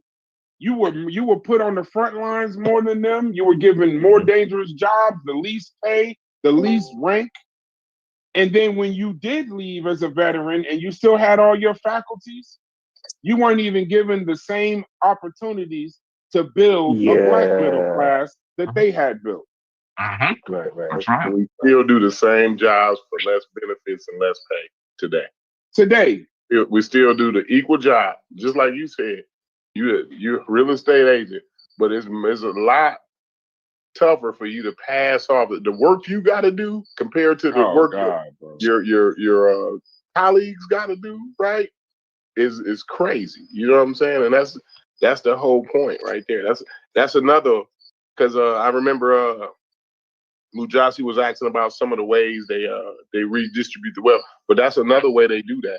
Yes, sir. You know what I'm saying? Yes, sir. They do it in so many ways. You can't get 50. You can't do 50 to 80 trillion, right? With one or two ways, right? You got to have 1,000 ways to do it. You know what I'm saying? And then Corey, think about this. Think about the defeatism in Brass's voice when you brought up that point, and he realized, like, yeah, you know what, that nigga, yeah, he's right. Like so it's and Brass is a time, bro.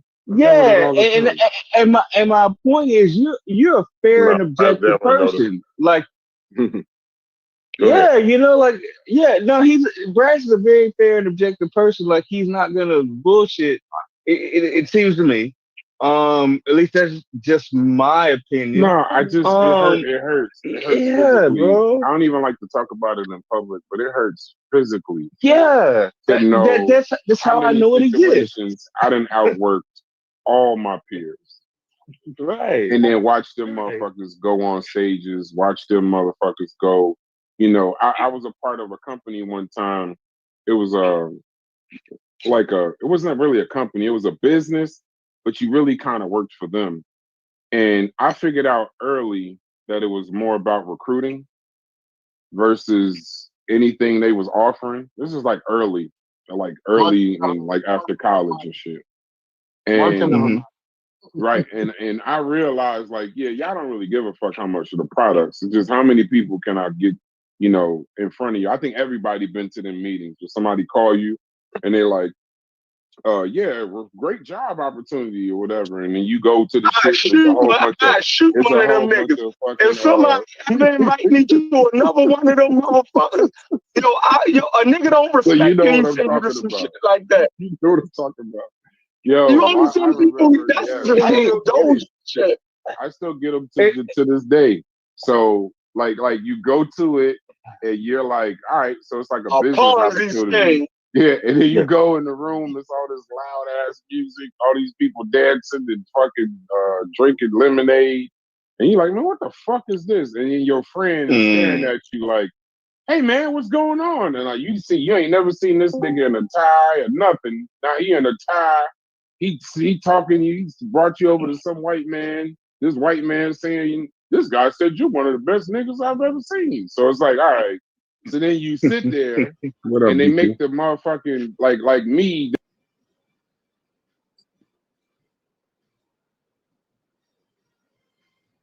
What up? I think What they up, didn't man? think. Yeah, what's up? I think they didn't think that I was actually in here. I got a cold, so I can't do too much. But figured I'd come hang out with the people for a little bit. Oh no, you good? You good? I know what's going on. I seen a little marathon. Said, all right. What's going on in Texas today? Man, we chilling. Got a cloudy day, so we getting a little 80 degree, 70 degree, little break from the It's super cloudy here too. hundreds. Shouts to SW, Posterius, Babylon. I'm just letting the video mainly play if somebody were to come up and hang out for a little while. But oh man, I'm sick as a dog, brother. When I tell you I am sick as a dog, I'm sick as a dog. Man, it's crazy down here. Flaring back up. Like it ain't taking nobody out, but people been catching COVID again. COVID? Yeah. Damn, she's still here? It ain't nothing but just like a mild flu now. She ain't sleeping niggas no more, but So you gonna get me in trouble for laughing at that shit, but I ain't know who's gonna sit. Fucking described it as it ain't sleeping motherfuckers no more. Damn. yeah, man. Oh shit. But for shit show, I like it. All right. Yes, I like it, nigga. Bogart these airways. Fuck y'all. Yeah, why not? Ain't nothing going on. And if it is going on, they ain't saying nothing. Ain't talking about nothing. Let me see. Egypt's black. Down with the Hebrew Israelites or whatever. What the hell ever. The same ingredients that help you. What'd you say? I ain't gonna lie. I watched What's His Face channel the other night. Garfield, Tazariak was debating somebody. I can't remember the nigga name. But yeah, that shit was kind of wild, bro. Just I like watching shit for the people's fighting styles, not much of the actual information. Yeah, I just want to see the different debating styles and tactics, and that shit was quite entertaining. I think Tazariak's pretty good. Tazariak's from Jersey. Did you know that? But yeah, I can believe it. Tazariak reminds me of the dude on Joe Budden podcast, Ishmael. He reminds me is a lot like he is a lot like him. He I had ordered some oils because my father likes those. You know, you're old school Jersey dude, so you don't like cologne, you like oils. And I'm the same way. I'm an oil nigga. Yeah, he got good oils.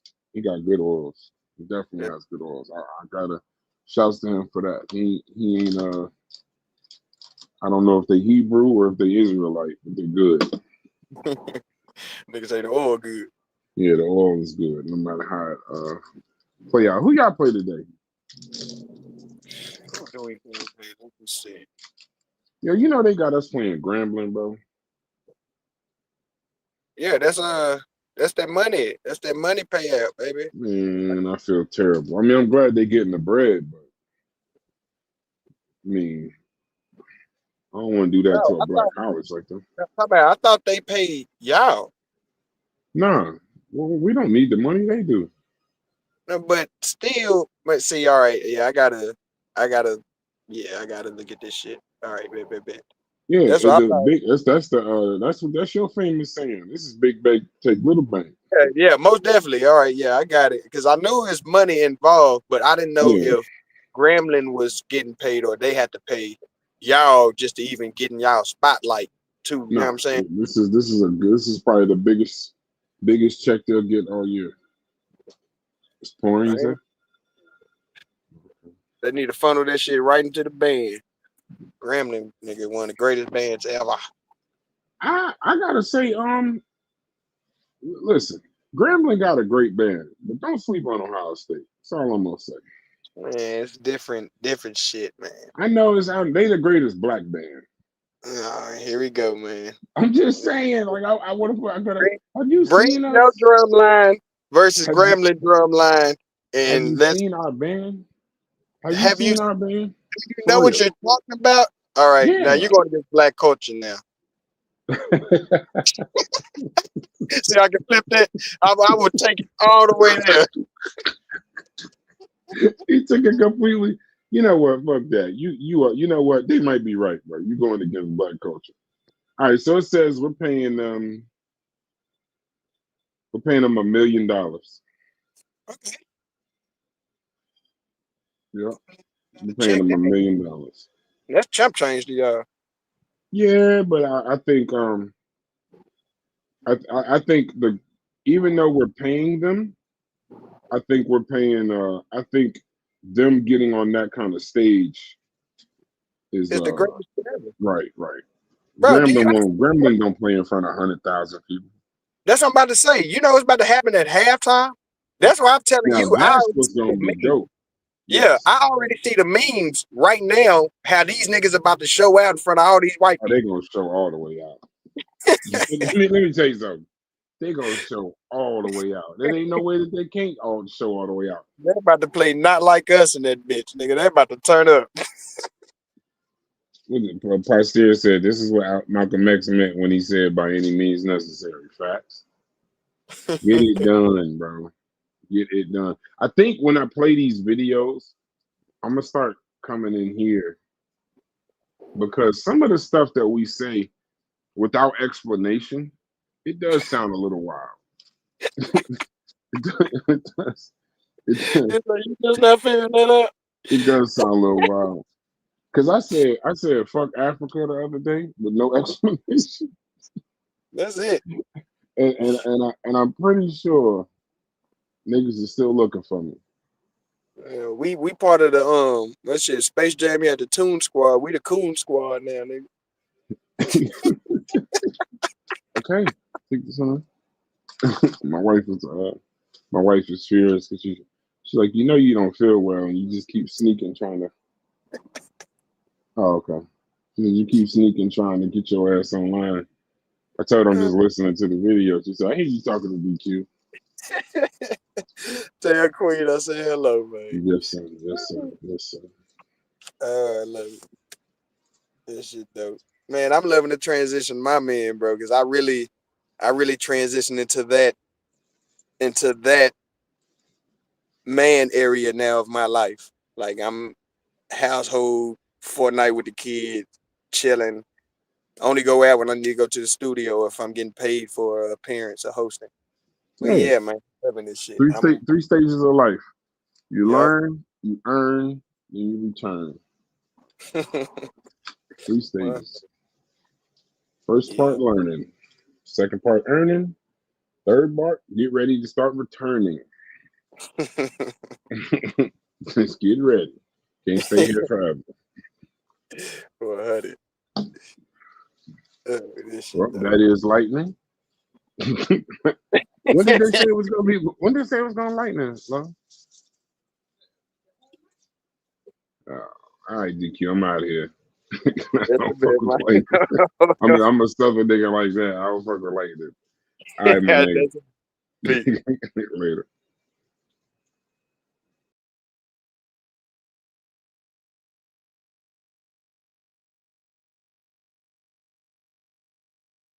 they'll make a nigga like me sit front row.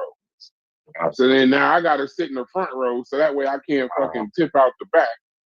When you start this bullshit. God, this and sounds then so familiar. Like no, Get Out. it's the little bullshit. It's a little multi-marketing thing. And And I put a bunch of that in the thing in the chat the other day. Go ahead though, Brian. right. So then, but see, then like I did fall for one, and the only reason I did is because well, it was smart because it helped me.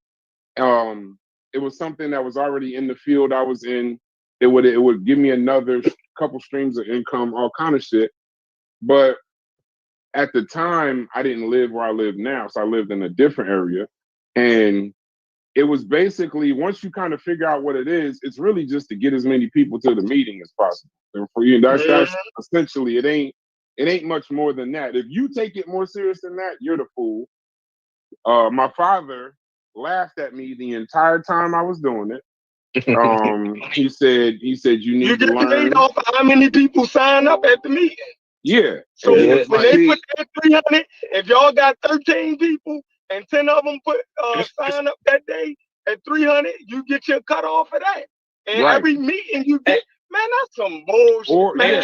And see, Go ahead. I want to get off the point, but I don't want to get off the point. But my friends. Right, but I don't want to get off the point because there's even racism baked in that because it's not just it is how many people sign up. Don't get me wrong, but it's also the level of the people that you bring because then you get into their network. But now think about being me at 20-something years old in a fucking red line neighborhood. I'm bringing motherfucking my piece of shit ass friends. Motherfuckers that graduated college, but we still ain't got a cut the piss in yet. And then even the guys that I'm watching, I'm bringing in. I think I recruited like maybe 5,000 people or something in like 6 months over time. Like it wasn't like because it's not just you individually. That's where the pyramid part comes in. You recruit this, and then they bring all the little and they bring in people, but they all come under you. Right.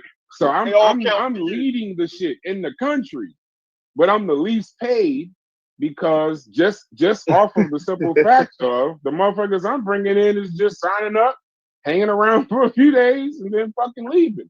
But they're bringing in, so, and I would hear things like, you would see the money on one end. This person's the largest producer. I was young, so, $100,000 at 20 is a lot of fucking money. So I was happy with the bread.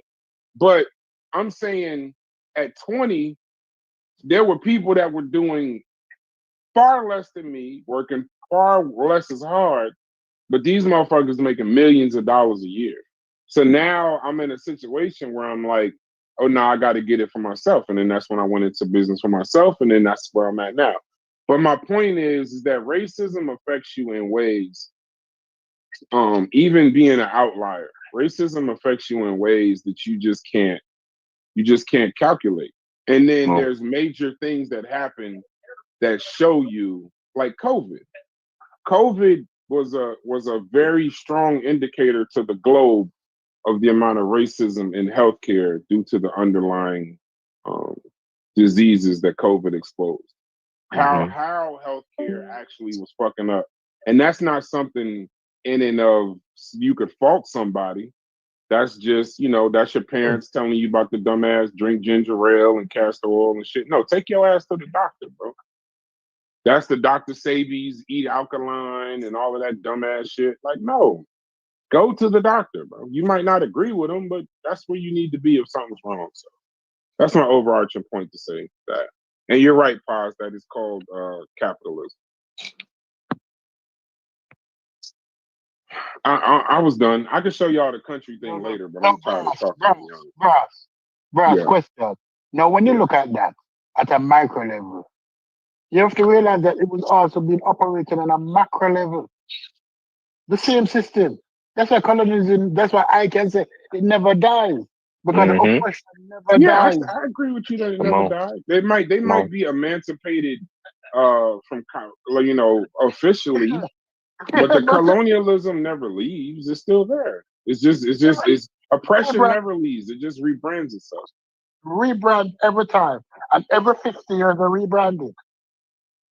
So Because you telling me that black So everybody going for the same 3-car money deal. I'm not. Listen, if that's the case, right? It's people way smarter than us that run whole countries. You telling me they can't figure that shit out? No, If I'm not y'all saying they saying can't. They y'all figured can it see out. it, No, let them They say it. figured it no, out. Let them finish. Let them finish, Joey. not only figure it out, figure a way around that shit. Because I asked y'all right earlier, and I went on mute and I listened to y'all. I said, "Yo, what did racism stop y'all from doing in y'all lives?" And I heard all y'all. Answers, right? But I don't. For me, like I said, if there's anything that I didn't achieve in my life, it's because of me. It was something that I didn't do. It was less effort put into it. I know this. You feel me? I'm the type of person. I told y'all I believe in systemic racism. I'm not saying that racism don't exist. Now, it might have been harder for me to get to certain places because of the situation that I grew up in. You dig what I'm saying? And because I'm black. All of those will be things that we got to fight against. It's like fighting against the current, but it's not insurmountable. You dig what I'm saying? And anytime you don't achieve something, more than likely individually, is because you failed to do something. That's just what I believe. Because there's no way as a grown man I'm going to say I've been hindered in by some outside force and I didn't figure out a way around that shit. That would be crazy. You know what I mean? Like most people, the first time they buy a house, right? A new homeowner, right? Yo, once you go talk to a real estate agent, right? You realize, oh shit, I gotta get my shit together. You dig what I'm saying? Like, I didn't know I had to, you know what I mean? Boom, boom, boom. But then you work towards getting your shit together so you'll be in a position to buy a house. Now, another nigga might go in there with the same issues as me, and they'll claim that's the racism that stopped them from getting that motherfucking house or from them getting that motherfucking loan. When only thing they had to do was go 8 months under discipline and work towards fixing all that shit to be able to buy more. There's always obstacles to everything. The same white people that we think got all the shit, yo, you think that they don't have obstacles? You feel me? Brass always talk about college. Yo, how do you get through college? You overcome the obstacles. It could be a nigga, it could be 20 niggas that drop out. And they gonna claim it was racism why they couldn't finish and it was this and that. Well, what about all the niggas who do finish? Why racism didn't stop them from, I just don't, and for all these African countries, it was colonialism, secret colonialism that stopped y'all from industrializing. And man, come on, man. Y'all can't do this shit to me. Not today. But that's why this is that's where I go went ahead, into the depth. That's why I what I didn't get into, Chef. And I agree with you when we're talking about individuals. Where I disagree with y'all is when y'all talk about countries, because the dynamic changes once you start talking about countries. When you're talking about global systems versus individual success. So I looked up some stats for you.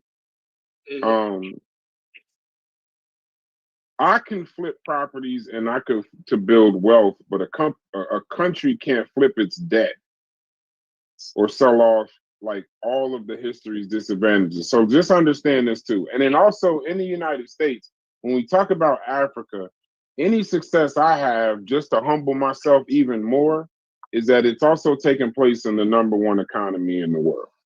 So if I'm building it in the US, it ain't really a flex.